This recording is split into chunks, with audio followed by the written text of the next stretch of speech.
वाचमिमां प्रसुप्तां सञ्जीवयस्य किल शक्तिधरस्वदाम्ना अन्यांश्च हस्तचरणश्रवणत्वगादीन् प्राणान्नमो भगवते पुरुषाय तुभ्यं भवदभुष्टेन तातप्यमानान् भुवि परं नाथमप्रेक्षमाणान् भुवनमान्येन च अन्येन दोष्णा भवतु भीर्मा इति नः सान्त्वयन्तं प्रणतवान् प्राणिनां प्राणभूतं प्रणतिभिः प्रीणये पूर्णबोधम् तपो विद्या विरक्त्यादि सद्गुणभोगाकरानहम् वादिराजगुरून् वन्दे हयग्रीवपदाश्रयान् मूकोऽपि यत्प्रसादेन मुकुन्दशयनायते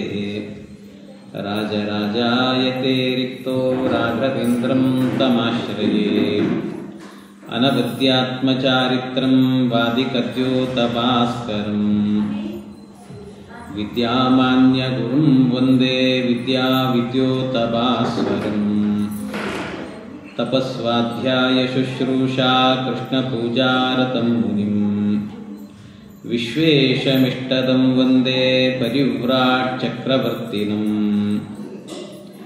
जन्माद्यस्य यतोऽन्वयादितरतश्चार्तेष्वभिज्ञस्वराट् तेने ब्रह्महृदाय आदिकवये मुह्यन्ति यं सूरयः तेजो वारिमृदां यथा विनिमयो यत्र त्रिसर्गो मृषा धाम्ना स्वेन सदा निरस्तकुहकं सत्यं परं धीमहि यं प्रव्रजन्तमनुपेतमपेतकृत्यं त्वयिपायनो विरहकातर आजुहाव पुत्रेति तन्मयतया तरवोऽपि नेदुः तं सर्वभूतहृदयं मुनिमानतोऽस्मि निगमकल्पतरोर्गलितं फलं शुकमुखादमृतद्रवसंयुतं पिबत भागवतं रसमालयं मुहुरहो रसिका भुवि भावुकाः ಹರಿಕಥಾಮೃತಸಾರ ಗುರುಗಳ ಕರುಣದಿಂದ ಬನಿತು ಪೇಳುವೆ ಪರಮ ಭಗವದ್ಭಕ್ತರಿದನಾದರದಿ ಕೇಳುವುದು. ಶ್ರೀ ಗುರುಭ್ಯೋ ನಮಃ. ಹರಿ ಓಂ ಹರಿ ಓಂ ಹರಿ ಓಂ. ಪರೀಕ್ಷಿನ್ ಮಹಾರಾಜರು ಹುಟ್ಟಿದ್ದಾರೆ. ಅನಂತರ ಅವನು ಬೆಳೆಯೋ ತನಕಲ್ಲೂ ಕೂಡ ಪಾಂಡವರೇ ರಾಜ್ಯಭಾರವನ್ನು ಮಾಡುತ್ತಾ ಇದ್ದರು. ದುರ್ಯೋಧನಾದಿಗಳೆಲ್ಲ ಹೋದ ಮೇಲೆ ಪಾಂಡವರ ರಾಜ್ಯಭಾರ ನಡೀತಾ ಇತ್ತು. ಈ ಪಾಂಡವರ ರಾಜ್ಯಭಾರ ನಡೀತಾ ಇದ್ದಾಗ ಭಗವಂತ ಒಮ್ಮೆ ಈ ಎಲ್ಲ ಪಾಂಡವರ ಕೈಯಿಂದ ಅಶ್ವಮೇಧ ಯಾಗ ಮಾಡಿಸ್ತಾನೆ. ಯಾಜಯಿತ್ವಾಶ್ವಮೇಧೈಸ್ತಾನ್ ತ್ರಿಭಿರುತ್ತಮ ಕಲ್ಪಕೈಹಿ. 3 ಅಶ್ವಮೇಧ ಯಾಗವನ್ನು ಮಾಡಿಸಿದ ಅಂತ ಶ್ರೀಮದ್ ಭಾಗವತದಲ್ಲಿ ಹೇಳುತ್ತಾರೆ. ಆದರೆ ಇಲ್ಲಿ ಹೇಳಿದ್ದು 3 ಯಾಗಗಳನ್ನು ಮಾಡಿಸಿದ್ದು ಅಂತ. ಆದರೆ ಇದೇ ಪ್ರಸಂಗವನ್ನು ಮಹಾಭಾರತದಲ್ಲಿ 5 ಯಾಗಗಳನ್ನು ಮಾಡಿಸಿದ್ದು ಅಂತ ಅಲ್ಲಿ ಉಲ್ಲೇಖ ಮಾಡಿದ್ದಾರೆ. ಇನ್ನು ತಾತ್ಪರ್ಯ ನಿರ್ಣಯದಲ್ಲಾಗುವಾಗ 15 ಯಾಗವನ್ನು ಮಾಡಿಸಿದ ಅಂತ ಅಲ್ಲಿ ಹೇಳಿದ್ದಾರೆ. ಯಾವುದು ಸರಿ? ಒಂದು ಕಡೆ ಹೇಳಿದ್ದಾರೆ ಭಾಗವತದಲ್ಲಿ 3 ಯಾಗ ಅಂತ, ಭಾರತದಲ್ಲಿ 5 ಅಂತಂದರು. ಇನ್ನು ತಾತ್ಪರ್ಯ ನಿರ್ಣಯದಲ್ಲಿ 15 ಯಾಗ ಅಂತ ಹೇಳ್ತಾರೆ. ಒಂದಕ್ಕೊಂದು ಟ್ಯಾಲಿನೇ ಆಗೋದಿಲ್ಲ. ಆದರೆ ಇದನ್ನು ಬಹಳ ಸುಂದರವಾಗಿ ಕೂಡಿಸಬೇಕು ಅಂತ ಯಾದವಾರ್ಯರು ವ್ಯಾಖ್ಯಾನವನ್ನು ಬರೀತಾರೆ. ಅದು ಹೇಳ್ತಾರೆ, ಯಾವ ರೀತಿ ಇದು ಅಂದರೆ 3 ಅನ್ನೋದು ಸರಿ, 5 ಅನ್ನೋದು ಸರಿ, 15 ಅನ್ನೋದು ಸರಿ ಅಂತ. ಅದು ಹ್ಯಾಕೆ ಸರಿ ಆಗತ್ತೆ? ಒಂದು ಮಾಡಿಸಿದ್ದೇನು ಅಂದರೆ ಯಜ್ಞವನ್ನು ಮಾಡಿಸಿದ್ದು ನಿಜವಾಗಲೂ ಹೇಳಬೇಕು ಅಂದರೆ ಒಂದೇ ಯಜ್ಞವನ್ನು ಮಾಡಿಸಿದ್ದಂತೆ, ಒಂದೇ ಯಜ್ಞ ಮಾಡಿಸಿದ್ದು. ಆದರೆ ಒಂದೇ ಯಜ್ಞವನ್ನು ಮಾಡುವಾಗಲೂ ಕೂಡ ಅದರಲ್ಲಿ ಏನು ಮಾಡಿದ್ದಂತೆ ಭಗವಂತ, ಒಂದು ಯಜ್ಞವನ್ನು ಪಾಂಡವರು ಎಷ್ಟು ಜನ? 5 ಜನ. ಆದ್ದರಿಂದ ಒಬ್ಬೊಬ್ಬರ ಕೈಯಿಂದ ಒಂದೊಂದು ಮಾಡಿಸಿದಾದ್ದರಿಂದಾಗಿ ಒಂದೇ ಯಜ್ಞ ಆದರೂ ಕೂಡ ಅದು 5 ಆಯಿತು. ಆದ್ದರಿಂದ 5 ಅನ್ನುವಂಥ ಮಹಾಭಾರತದ ವಾಕ್ಯ ಸರಿ. ಇನ್ನು 3 ಅನ್ನೋದು ಹೇಗೆ ಸರಿ ಅಂತಂದರೆ, ಒಂದೇ ಯಜ್ಞ ಮಾಡಿಸಿದ್ರೂ ಕೂಡ ಭಗವಂತ ಏನು ಮಾಡಿದ್ನಂತೆ, ಪ್ರಧಾನ ಆಹುತಿಗಳನ್ನು 3 ಆಹುತಿ ಕೊಡಿಸಿದ್ನಂತೆ ಪರಮಾತ್ಮ. ಆದ್ದರಿಂದ 3 ಅನ್ನುವಂತಹದ್ದು ಸರಿ. ಪ್ರಧಾನ ಆಹುತಿಗಳನ್ನು 3 ಕೊಟ್ಟಿದ್ದಾರೆ ಅಂದರೆ ಒಬ್ಬೊಬ್ಬರು 3 ಕೊಟ್ಟರು ಅಂತ ಆದರೆ 5 ಜನ 3 ಕೊಟ್ಟಿದ್ದಾರೆ ಅಂದರೆ ಎಷ್ಟಾಯ್ತು ಅಲ್ಲಿಗೆ? 15 ಅಂತ. ಆದ್ದರಿಂದ 15 ಅನ್ನುವಂಥದ್ದು ಸರಿ ಅಂತ. ಹೀಗೆ 3, 5, 15 ಎಲ್ಲವೂ ಸರಿಯಾಗತ್ತೆ ಅಂತ ಕೂಡಿಸ್ತಾರೆ. ಇದರ ಮೇಲೆ ಶ್ರೀಮದ್ ಆಚಾರ್ಯರು ಒಂದು ಪ್ರಮೇಯವನ್ನು ಹೇಳಿದ್ದಾರೆ. ಬಹಳ ಅದ್ಭುತವಾದಂಥ ಪ್ರಮೇಯ. ಏನು ಅಂದರೆ, ಇದರ ಮೂಲಕ ಏನು ತಿಳಿಸಿಕೊಡ್ತಾ ಇದ್ದಾರೆ ಅಂದರೆ, ಜೊತೆಗೆ 3 ಪ್ರಧಾನ ಆಹುತಿ ಕೊಟ್ಟರು ಅಷ್ಟೇ ಅಲ್ಲ, ಯಜ್ಞ ಮಾಡಿದ್ದು ಒಂದೇ ಯಜ್ಞವನ್ನು ಮಾಡಿದರೂ ಕೂಡ ಮಾಡಿಸಿದಂತಹ ಏನು ಪುರೋಹಿತರಿರ್ತಾರಲ್ವ, ಆ ಪುರೋಹಿತರಿಗೆ 1 ಯಜ್ಞ ಮಾಡಿದರೆ ಎಷ್ಟು ದಕ್ಷಿಣೆ ಕೊಡಬೇಕು ಅದರ 3 ಪಟ್ಟು ದಕ್ಷಿಣೆಯನ್ನು ಕೊಟ್ಟರು. ಆದ್ದರಿಂದಾಗಿ ಅವರಿಗೆ 3 ಯಜ್ಞವನ್ನು ಮಾಡಿದ ಫಲ ಬಂತು ಅವರಿಗೆ ಅಂತ ಹೇಳ್ತಾರೆ ಮಧ್ವಾಚಾರ್ಯ. ಇದರಿಂದ ನಮಗೇನು ಇಲ್ಲಿ ತಿಳಿಸಿಕೊಟ್ರು ಪ್ರಮೇಯವನ್ನು? ಏನು ಪ್ರಮೇಯ ತಿಳಿಸಿಕೊಟ್ರು ಅಂದರೆ, ಶ್ರೀಮದ್ ಆಚಾರ್ಯ ಹೇಳ್ತಾರೆ, ಅದ್ಭುತವಾದ ಪ್ರಮೇಯ. ಏನದು? ನಮಗೂ ನಮ್ಮ ಜೀವನದಲ್ಲಿ ಕೆಲವೊಂದು ಸರ್ತಿ ಏನೇನೋ ಸಂಕಲ್ಪಗಳು ಬರ್ತಿರ್ತದೆ, ಮನಸ್ಸಲ್ಲಿ ಅನಿಸ್ತದೆ, ನಾವು ದಾನ ಮಾಡಬೇಕು, ಏನೋ ಪೂಜೆ ಮಾಡಬೇಕು, ಹಾಗೆ ಹೀಗೆ ಅಂತ. ಯಾರೋ ಒಬ್ಬ ವ್ಯಕ್ತಿಗೆ 80ನೇ ವರ್ಷದ ಕಾಲದಲ್ಲಿ 80 ವರ್ಷ ಇರುವಾಗ ಅವನಿಗೆ ಅನ್ನಿಸ್ತಂತೆ, ನನ್ನ ಜೀವನದಲ್ಲಿ ನಾನು 1000 ಹುಣ್ಣಿಮೆಗಳಲ್ಲಿ ಸತ್ಯನಾರಾಯಣ ಪೂಜೆ ಮಾಡಬೇಕು ಅಂತ ಅನ್ನಿಸ್ತು. 1000 ಹುಣ್ಣಿಮೆ, ಅಷ್ಟರಲ್ಲೂ ಕೂಡ ಸತ್ಯನಾರಾಯಣ ಹುಣ್ಣಿಮೆ ಪ್ರತಿ ಬಾರಿಯೂ ಕೂಡ 1000 ಬಾರಿ ನಾನು ಸತ್ಯನಾರಾಯಣ ಪೂಜೆ ಮಾಡಬೇಕು ಅಂತ ಅವನು ಸಂಕಲ್ಪ ಮಾಡಿದ್ದೇ 80ನೇ ವರ್ಷಕ್ಕೆ. ಅವನ ಜೀವನದಲ್ಲೇ 1000 ಹುಣ್ಣಿಮೆ ಇರೋದಿಲ್ಲ ಇನ್ನು. ಅಂಥ ಕಾಲದಲ್ಲಿ ಸಂಕಲ್ಪ ಮಾಡಿದ್ದಾನೆ. ಆದರೆ ಸಂಕಲ್ಪ ಮಾಡಿದ್ದಾನೆ, ಮತ್ತು ಮಾಡಲಿಕ್ಕಾಗುತ್ತೋ ಇಲ್ಲೋ? ಆಗಲ್ಲ, ಕಷ್ಟ, ದೈವಾನುಗ್ರಹ ಬೇಕದಕ್ಕೆಲ್ಲ. ಅಕಸ್ಮಾತ್ ಹಂಗಾಗದೇ ಇದ್ದಾಗಲೂ ಕೂಡ ಸಂಕಲ್ಪ ಮಾಡಿದ್ದು ವ್ಯರ್ಥ ಅಲ್ಲ, ಆ ಪುಣ್ಯ ಇದ್ದೇ ಇದೆ. ಯಾವಾಗ ಅಂತ ಹೇಳಿದರೆ, ನೀವು ಒಂದೇ ಹುಣ್ಣಿಮೆ ದಿವಸವೇನೆ ಏನು ಮಾಡಿ ಸತ್ಯನಾರಾಯಣ ಪೂಜೆ ಮಾಡ್ರಿ. ಆದರೆ 1 ಹುಣ್ಣಿಮೆ ಸತ್ಯನಾರಾಯಣ ಪೂಜೆ ಮಾಡಿದರೂ ಕೂಡ 1000 ಹುಣ್ಣಿಮೆಗಳಲ್ಲಿ ಮಾಡಿದರೆ ಬ್ರಾಹ್ಮಣರಿಗೆ ಏನು ದಕ್ಷಿಣೆ ಕೊಡ್ತೀರೋ ಅದು 1ಕ್ಕೆ ಕೊಟ್ಟರೆ 1000 ಮಾಡಿದ ಪುಣ್ಯ ಎನ್ನುವಂಥದ್ದು ಅದಕ್ಕೆ ಬರುತ್ತೆ ಅಂತ ಇದೊಂದು ಅದ್ಭುತವಾದಂಥ ಒಂದು ಪ್ರಮೇಯವನ್ನು ಶ್ರೀಮದ್ ಆಚಾರ್ಯರು 3 ಯಜ್ಞದ ಫಲವು ಹೇಗೆ ಬಂತು ಅನ್ನೋದನ್ನು ವಿವರಣೆ ಕೊಟ್ಟು ತಿಳಿಸ್ತಾರೆ. ಈ ರೀತಿ ಭಗವಂತ ಕೃಷ್ಣ ಅವರಿಂದ ಮಾಡಿಸಿದ ನಂತರ ಕೃಷ್ಣ ತಾನು ಪರಂಧಾಮಕ್ಕೆ ತೆರಳಬೇಕು ಅಂತ ಪರಂಧಾಮಕ್ಕೆ ಹೋಗ್ತಾನೆ. ಅವನು ಪರಂಧಾಮಕ್ಕೆ ಹೋದಾಗ ಕೃಷ್ಣ ಇಲ್ಲದ ನಾಡಲ್ಲಿ ನಾವಿರೋದಿಲ್ಲ ಅಂತ ಪಾಂಡವರು ಕೂಡ ಏನು ಮಾಡ್ತಾರೆ, ಎಲ್ಲರೂ ಕೂಡ ಅವರ ದೇಹತ್ಯಾಗವನ್ನು ಮಾಡಿಕೊಂಡು ಅವರು ಕೂಡ ಸ್ವರ್ಗಾರೋಹಣವನ್ನು ಮಾಡಿದ್ರಂತೆ. ಹೀಗೆಲ್ಲ ಹೋಗಬೇಕಾದ್ರೆ ಕೊನೆಗೆ ಭೀಮಸೇನ್ ದೇವರು ಏನು ಮಾಡಿದ್ರಂತೆ, ಇನ್ನು ಹೋಗಬೇಕು ಅಂತಿದ್ದಾಗ ಸರಿಯಾಗಿ ಪರೀಕ್ಷಿತ್ ರಾಜನಿಗೆ ಸುಮಾರು ಒಂದು 30 ವರ್ಷ ಆಗಿತ್ತವಾಗ. ಆ ವರ್ಷದಲ್ಲಿ ಅಂಥ ಕಾಲದಲ್ಲಿ ಏನು ಮಾಡಿದ್ರಂತೆ, ಆಗ ಭೀಮಸೇನ್ ದೇವರು ಈ ಪರೀಕ್ಷಿತ್ ಮಹಾರಾಜನನ್ನು ಸಿಂಹಾಸನದಲ್ಲಿ ಕೂಡಿಸಿದ್ರಂತೆ. ಸಿಂಹಾಸನದಲ್ಲಿ ಕೂಡಿಸಿ ಅವನಿಗೆ ಒಂದು ಹೇಳಿದ್ರಂತೆ, ನಾನು ಹೋಗಿ ಬರ್ತೇನೆ, ನಿನಗೆ ಇದನ್ನು ಜವಾಬ್ದಾರಿ ಕೊಡ್ತಾ ಇದ್ದೇನೆ, ನೀನೇ ಸ್ವೀಕಾರ ಮಾಡುವಂಥ ಅಖಂಡ ಭೂಮಂಡಲವನ್ನು ಕೊಟ್ಟರಂತೆ. ಇದು ಭೀಮಸೇನ್ ದೇವರು ಹಾಕಿದ ಪದ್ಧತಿ, ಇದು ಸಂಪ್ರದಾಯ ಅಂತ ಹೇಳುತ್ತಾರೆ. ಏನು ಸಂಪ್ರದಾಯ ಅಂತಂದರೆ, ಭೀಮಸೇನ್ ದೇವರದ್ದು ಎಲ್ಲಿಯಾದರೂ ಮನೆಗಳಲ್ಲಿ ಮಕ್ಕಳಿರ್ತಾರೆ ಅಂತ ಆದರೆ ಆ ಮಕ್ಕಳಿರುವ ಮನೆಗೆ ಹೋಗಬೇಕಾದ್ರೆ ಖಾಲಿ ಕೈಯಲ್ಲಿ ಹೋಗಬಾರ್ದಂತೆ, ಏನಾದರೂ ಹಿಡ್ಕೊಂಡು ಹೋಗಬೇಕು. ಅಲ್ಲಿಂದ ವಾಪಸ್ ಬರುವಾಗಲೂ ಕೂಡ ಹಾಗೆ ಖಾಲಿ ಕೈಯಲ್ಲಿ ಬರಬಾರ್ದಂತೆ. ಮತ್ತೇನು ಮಾಡಬೇಕು ಅಂತಂದರೆ ಏನಾದರೂ ಕೊಟ್ಟು ಬರಬೇಕು ಅಂತ ಹೇಳುತ್ತಾರೆ. ಕೊಟ್ಟು ಬರಬೇಕಂತ, ಏನಾದರೂ ಕೊಟ್ಟು ಬರಬೇಕು. ಏನು ಕೊಟ್ಟು ಬರಬೇಕು? ಈಗೆಲ್ಲ ಸಂಪ್ರದಾಯ ಇರ್ತದೆ, ಎಲ್ಲಿಯಾದರೂ ಕೂಡ ಮೊಮ್ಮಕ್ಕಳಿರುವಂಥ ಮನೆಗೆ ಹೋದರೆ ಅಜ್ಜಿ ಬಂದಾಗ ಏನು ಮಾಡ್ತಾರೆ, ಹೋಗಬೇಕಾದ್ರೆ ನಿನಗೊಂದು ಬಾಳೆಹಣ್ಣು ಇರಲಿ ತಗೋ ಅಂತ ಕೊಡ್ತಾರೆ, ಅಥವಾ ಏನೋ ಒಂದು 100 ರೂಪಾಯಿ ಕೊಟ್ಟು ಬರ್ತಾರೆ. ಹೀಗೆಲ್ಲ ಹೋಗುವಾಗ ನಾನು ಹೋಗಿ ಬರ್ತೇನೆ, ಇದು ಇಟ್ಕೋ ಅಂತ ಕೊಡ್ತಾರೆ. ಅಂದರೆ ಇದನ್ನು ಮೊದಲು ಮಾಡಿದ್ದ್ಯಾರು ಅಂದರೆ ಭೀಮಸೇನ್ ದೇವರು. ಭೀಮಸೇನ್ ದೇವರು ತಾವು ಹೋಗುವಾಗ ಅಖಂಡ ಭೂಮಂಡಲ ನಿನ್ನ ಹೆಗಲಿಗಿರಲಿ ಅಂತ ಕೊಟ್ಟು ಬಂದ್ರಂತೆ. ಪೌತ್ರೇ ಪವಿತ್ರ ವಯಜಾಮಿ ಪೌತ್ರೇ ಧರಾಂ ನಿದಾಯ ಸುರದೀಶು ತಾಪಂ ಕೀರ್ತಿಂ ತ್ರಿಲೋಕ್ಯಾಂ ಹೃದಯೇ ಮುಕುಂದಂ ಬೇಜೇ ಪದಂ ಸ್ವಂ ಸಹಜೈ ಸ ಭೀಮಃ. ಭೀಮಸೇನ ದೇವರು ಮಾಡಿದ ಕೆಲಸ. ಆಮೇಲೆ ಪರೀಕ್ಷಿತ್ ಮಹಾರಾಜರು ದೇಶವನ್ನು ಆಳಿದರು. ಅವರು ದೇಶವನ್ನು ಆಳುವಾಗ ನಿಮಗೆಲ್ಲ ಗೊತ್ತಿರುವ ಕಥೆ. ದೇಶ ಚೆನ್ನಾಗಿ ಆಳ್ತಾ ಇದ್ದ, ಕಲಿಪ್ರವೇಶ ಆಗದೇ ಇರುವಂತೆ ನೋಡಿಕೊಂಡಿದ್ದ. ಕೃಷ್ಣ ಈ ನಾಡಿಂದ ಹೋದರೂ ಕೂಡ ಅವನು ಕಲಿಪ್ರವೇಶ ಆಗದೇ ಇರುವಂತೆ ಬಹಳ ಜಾಗರೂಕನಾಗಿ ನಡೆಸ್ತಾ ಇದ್ದಂತೆ. ಒಮ್ಮೆ ಕಲಿಪ್ರವೇಶ ಆಗ್ತಾ ಇದೆ ಎನ್ನುವಂಥ ಸುದ್ದಿ ಗೊತ್ತಾಯಿತು.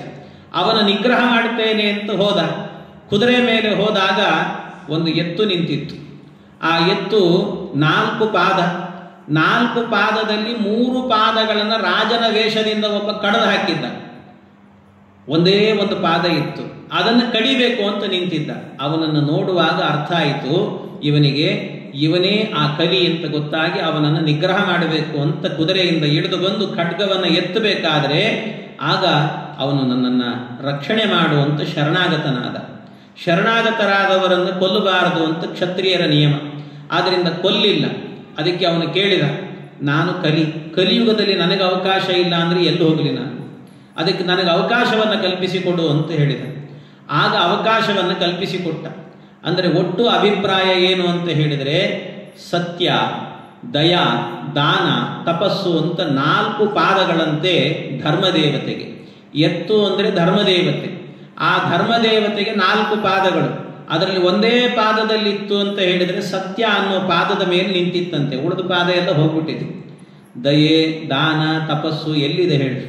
ಎಷ್ಟು ಜನ ನಾವೆಲ್ಲ ಪ್ರತಿನಿತ್ಯ ಇಷ್ಟು ಜನರಿದ್ದೇವೆ. ನಾವೆಲ್ಲರೂ ಕೂಡ ಒಂದು ದಿವಸವಾದರೂ ಕೂಡ ಗಾಯತ್ರಿ ಜಪ ಮಾಡ್ತೀವಿ. ಏನೋ ಹೆಸರಿಗೆ ಒಂದು ಜನಿವಾರ ಹಾಕ್ಕೊಂಡಿರ್ತೀವಿ ಅಷ್ಟೇ. ಆದರೆ ಗಾಯತ್ರಿ ಜಪ ಅನ್ನುವಂಥದ್ದನ್ನೇ ಮಾಡೋದಿಲ್ಲ. ಅದರಿಂದಾಗಿ ತಪಸ್ಸು ಅನ್ನುವಂಥದ್ದು ಯಾರಲ್ಲೂ ಇಲ್ಲ. ಹಾಗಾಗಿ ಯಾವುದೂ ಇಲ್ಲ, ಒಂದೇ ಒಂದು ಉಳಿದಿದೆ, ಸತ್ಯ. ಸ್ವಲ್ಪ ಸತ್ಯ ಹೇಳುತ್ತಾರಷ್ಟೇ. ಹೌದು ನಾನು ಮಾಡಲ್ಲ ಅಂತಾದರೂ ಒಪ್ಪುಕೊಳ್ತಿರ್ತಾರೆ. ಅದು ಇತ್ತೀಚೆಗೆ ಏನಾಗಿಬಿಟ್ಟಿದೆ, ಮೊಬೈಲ್ ಬಂದ ಮೇಲೆ ಅದು ಸ್ವಲ್ಪ ಕಡಿಮೆನೇ ಆಗಿದೆ. ಮತ್ತೆ ಯಾಕೆಂದರೆ ಅವ್ರು ಬರ್ತಿದ್ದಾರೆ ಅಂತ ಗೊತ್ತಾದರೆ ಸಾಕು, ಮೊಬೈಲಲ್ಲಿ ನಾವೇನೋ ಮಾಡ್ತಿದ್ದೀವಿ ಅಂತ ನಾಟಕನೇ ಶುರು ಮಾಡಿಬಿಡ್ತಾರೆ. ಹಾಗೂ ಇರ್ತದೆ. ಆದ್ದರಿಂದಾಗಿ ಇದೆಲ್ಲ ಏನಿದೆ ಅಲ್ವಾ, ಇದು ಧರ್ಮದೇವತೆ, 4 ಪಾದಗಳು. ಅದನ್ನು ಸಂಹಾರ ಮಾಡಬೇಕು ಅಂತ ನಿಂತವನು ಕಲಿ. ಅವನನ್ನು ನಿಗ್ರಹ ಮಾಡಿದ. ನನಗೆ ಜಾಗ ಬೇಕು ಅಂತ ಕೇಳಿದ. ಆಗ 4 ಜಾಗಗಳನ್ನು ಕೊಟ್ಟನಂತೆ. ಯಾರು ಜೂಜಾಟವನ್ನು ಆಡ್ತಾರಲ್ಲ ಅವರಲ್ಲಿ ವಾಸ ಮಾಡುವಂತ ದ್ಯೂತಂ. ಆಮೇಲೆ ಇನ್ನೊಂದೇನು ಅಂದರೆ ಪಾನಂ, ಯಾರು ಈ ಮದ್ಯಪಾನವನ್ನು ಮಾಡ್ತಾರೆ ಅವರಲ್ಲಿ ವಾಸ ಮಾಡು, 2 ಜಾಗ. ಆಮೇಲೆ ಹೆಣ್ಣು ಮಕ್ಕಳಲ್ಲಿ ಅಂದರೆ ಯಾರು ವೇಶ್ಯಾವಾಟಿಕೆಯನ್ನು ಮಾಡಿಕೊಂಡು ಬದುಕ್ತಾರೆ ಅಂಥವರಲ್ಲಿ ವಾಸ ಮಾಡು. ಇದರ ಜೊತೆಗೆ ಇನ್ನೊಂದು, ಯಾರು ಕೊಲೆ ಸುಲಿಗೆಗಳನ್ನು ಮಾಡಿಕೊಂಡು ಬದುಕ್ತಾರೆ ಅವರಲ್ಲಿ ವಾಸ ಮಾಡುವಂಥ 4 ಜಾಗಗಳನ್ನು ಕೊಟ್ಟನಂತೆ ಕಲಿಗೆ. ಇದು ಕೊಟ್ಟಾದ ಮೇಲೆ ಇನ್ನೊಂದು ಜಾಗ ಬೇಕು ಅಂತ ಕೇಳಿದ. ಬಂಗಾರದಲ್ಲಿರು ಅಂತ ಹೇಳಿದ್ನಂತೆ. ಚಿನ್ನದಲ್ಲಿರು ಅಂತ. ಮತ್ತು ನಾವು ಚಿನ್ನ ಹಾಕ್ಕೊಂಡಿದ್ದೀವಿ, ನಮ್ಮಲ್ಲಿದ್ದಾನೆ ಅಂತ ತಿಳಿಬೇಡಿ. ಎಷ್ಟು ಬೇಕೋ ಅಷ್ಟು, ಅತಿರೇಕೇಣ ನಸೇವೇತ ಅಂತಾರೆ ಮಧ್ವಾಚಾರ್ಯ. ಅಂದರೆ ಎಷ್ಟು ಬೇಕೋ ಅಷ್ಟು ಚಿನ್ನ ಇತ್ತು ಅಂತಾದರೆ ಸಮಸ್ಯೆ ಇಲ್ಲ. ಆದರೆ ಜಾಸ್ತಿ ಮಾಡಿಕೊಂಡ್ರೆ ಮಾತ್ರ ಸಮಸ್ಯೆ ಆಗ್ತದೆ.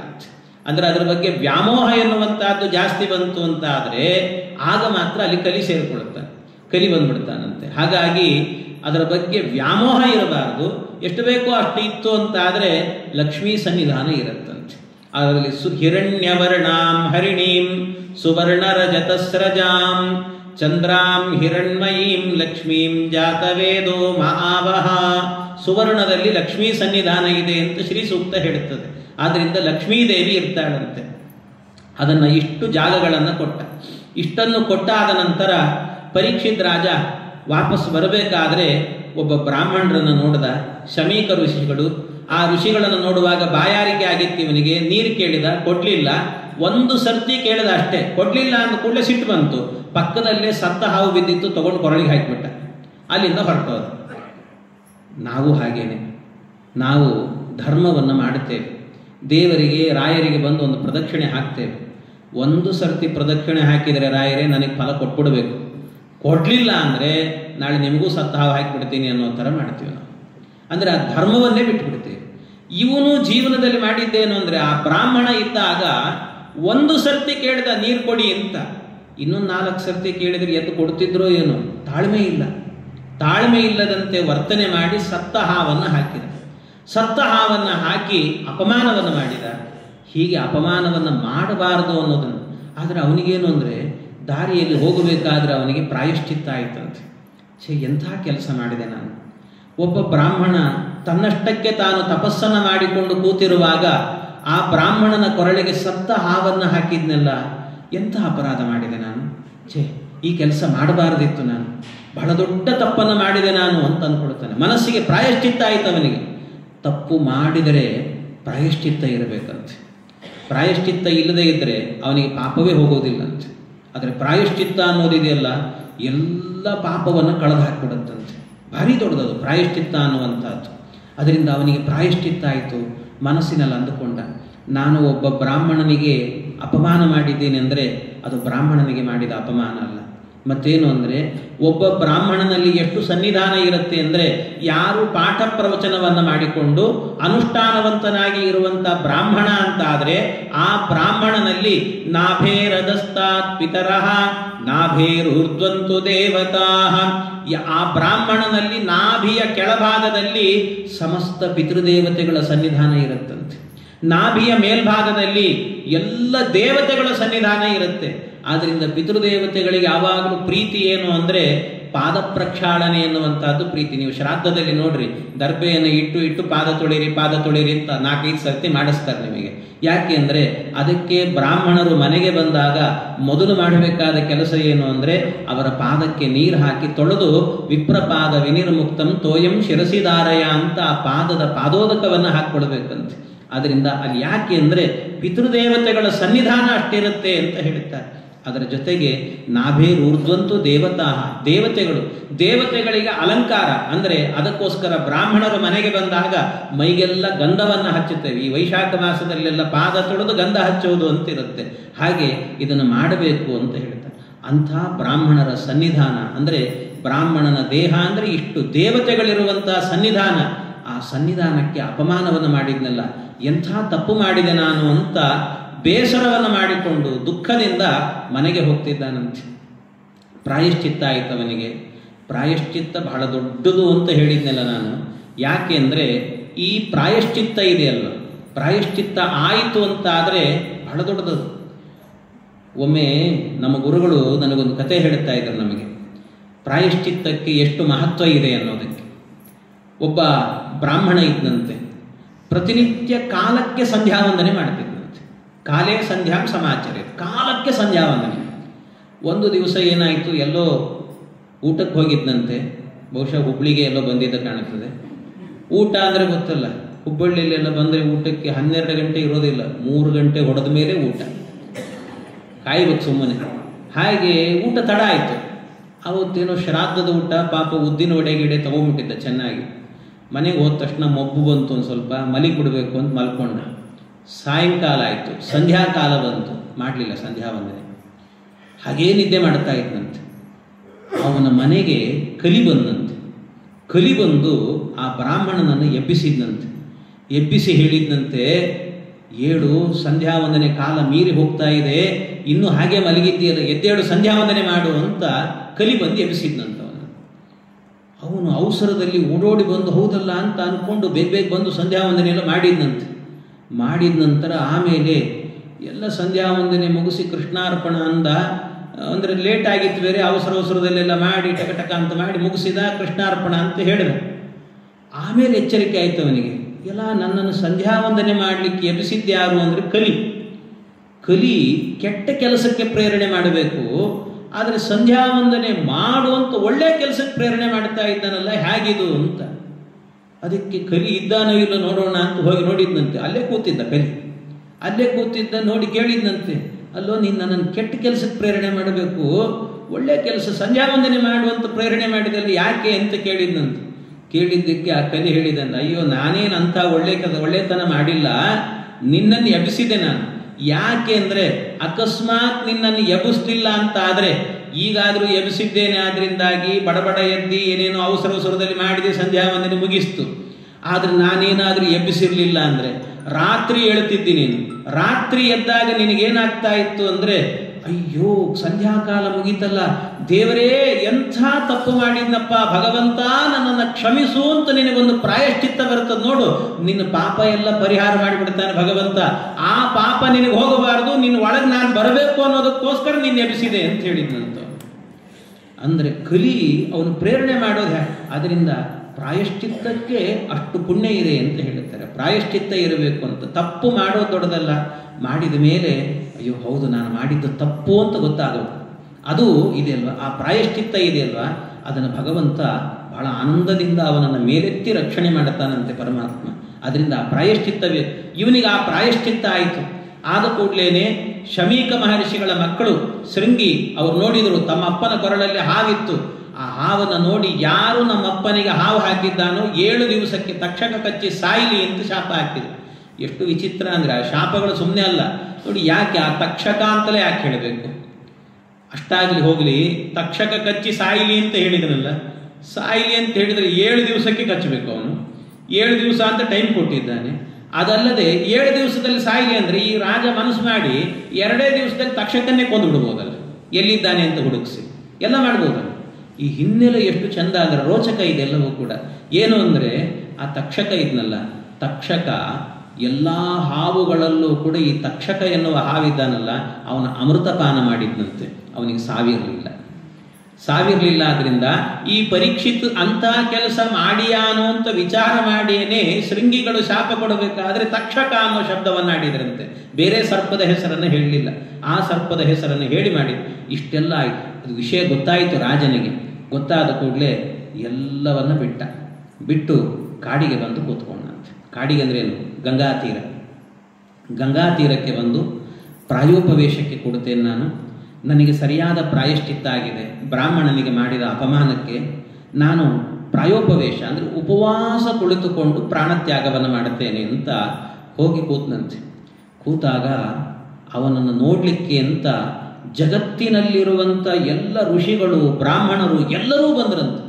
ಯಾಕೆ ಅಂದರೆ ಪಾಂಡವರ ಸಂತಾನ ಇದು, ಪಾಂಡವರ ವಂಶದ ಕುಡಿ.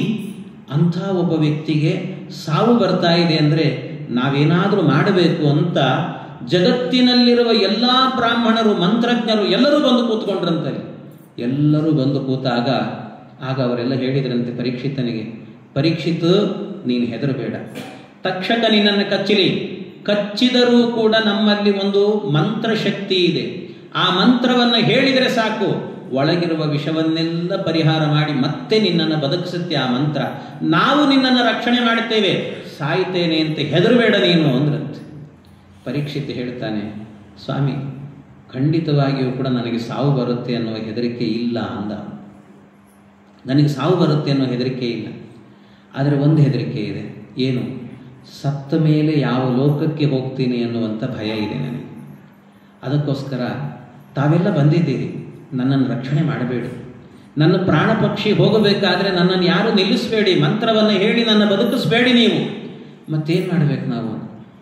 ಎಲ್ಲ ಸೇರಿಕೊಂಡು ನನ್ನ ಪ್ರಾಣ ಪಕ್ಷಿ ಹಾರಿ ಹೋಗುವಾಗ ಗಾಯತ ವಿಷ್ಣು ಗಾತಾಹ, ಎಲ್ಲರೂ ಕೂಡ ಭಗವಂತನ ವಿಷ್ಣು ಸಹಸ್ರನಾಮ, ಭಗವದ್ಗೀತೆ ಇವುಗಳನ್ನು ಪಾರಾಯಣ ಮಾಡ್ತಾ ಇರಿ.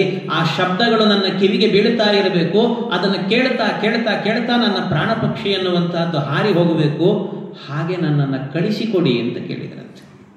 ಮಕ್ಕಳ ಕರ್ತವ್ಯ ಇದು. ಮಕ್ಕಳಾದವರು ವಯಸ್ಸಾದ ತಂದೆ ತಾಯಿಗಳು ಅಂದರೆ ಆ ಕಾಲದಲ್ಲಿ ಹತ್ತಿರದಲ್ಲಿರಬೇಕಂತೆ. ಮಕ್ಕಳು ಹತ್ತಿರದಲ್ಲಿದ್ದುಕೊಂಡು ಇನ್ನೇನು ಪ್ರಾಣ ಹೋಗುತ್ತೆ ಅನ್ನುವಾಗ ಗೊತ್ತಾಗತ್ತೆ, ಅದು ಯಾವ ಕಾಲ ಅಂತ ಗೊತ್ತಾಗತ್ತಂತೆ. ಅದು ಗೊತ್ತಾದಾಗ ಏನು ಮಾಡಬೇಕು ಅಂದರೆ, ಮನೆಯ ಮುಂಭಾಗದಲ್ಲಿ ತುಳಸಿ ಕಟ್ಟೆ ಇರುತ್ತಲ್ಲ, ಮನೆಯ ಒಳಗೆ ಪ್ರಾಣ ಹೋಗಬಾರ್ದು, ಮನೆ ಹೊರಗೆ ಬರಬೇಕಂತೆ. ಮನೆ ಹೊರಗೆ ತುಳಸಿ ಕಟ್ಟೆ ಹತ್ತಿರದಲ್ಲಿ ಬರಬೇಕು. ಅಲ್ಲಿ ಒಂದಷ್ಟು ಎಳ್ಳನ್ನು ಹಾಕಿ ದರ್ಬೆಯನ್ನು ಹಾಸಿ ಅದರ ಮೇಲೆ ಮಲಗಿಸ್ಬೇಕು, ಮಂಚದ ಮೇಲೆ ಮಲಗಬಾರದು. ಮಗನಾದವನೇನು ಮಾಡಬೇಕಂತೆ, ತಂದೆಯೋ ತಾಯಿಯೋ ಯಾರನ್ನಾದರೂ ಕೂಡ ಹೋಗ್ತಾ ಇದ್ದಾರೆ ಅಂದರೆ ಕಳಿಸಿಕೊಡುವಾಗ ಅವರನ್ನು ತನ್ನ ತೊಡೆಯ ಮೇಲೆ ಮಲಗಿಸಿಕೊಳ್ಬೇಕಂತೆ. ತೊಡೆಯ ಮೇಲೆ ಮಲಗಿಸಿಕೊಳ್ಳೋದು ಅಂದರೆ ಹೇಗೆ? ತೊಡೆಯ ಮೇಲೆ ಮಲಗಿಸಿಕೊಳ್ಳೋದು ಅಂದರೆ ಬಲ ತೊಡೆಯ ಮೇಲೆ ಮಲಗಿಸಬೇಕು. ಬಲ ತೊಡೆಯ ಮೇಲೆ ಮಲಗಿಸಿದಾಗ ಬಲಗಿವಿ ಮೇಲೆ ಬಂದಿರಬೇಕು.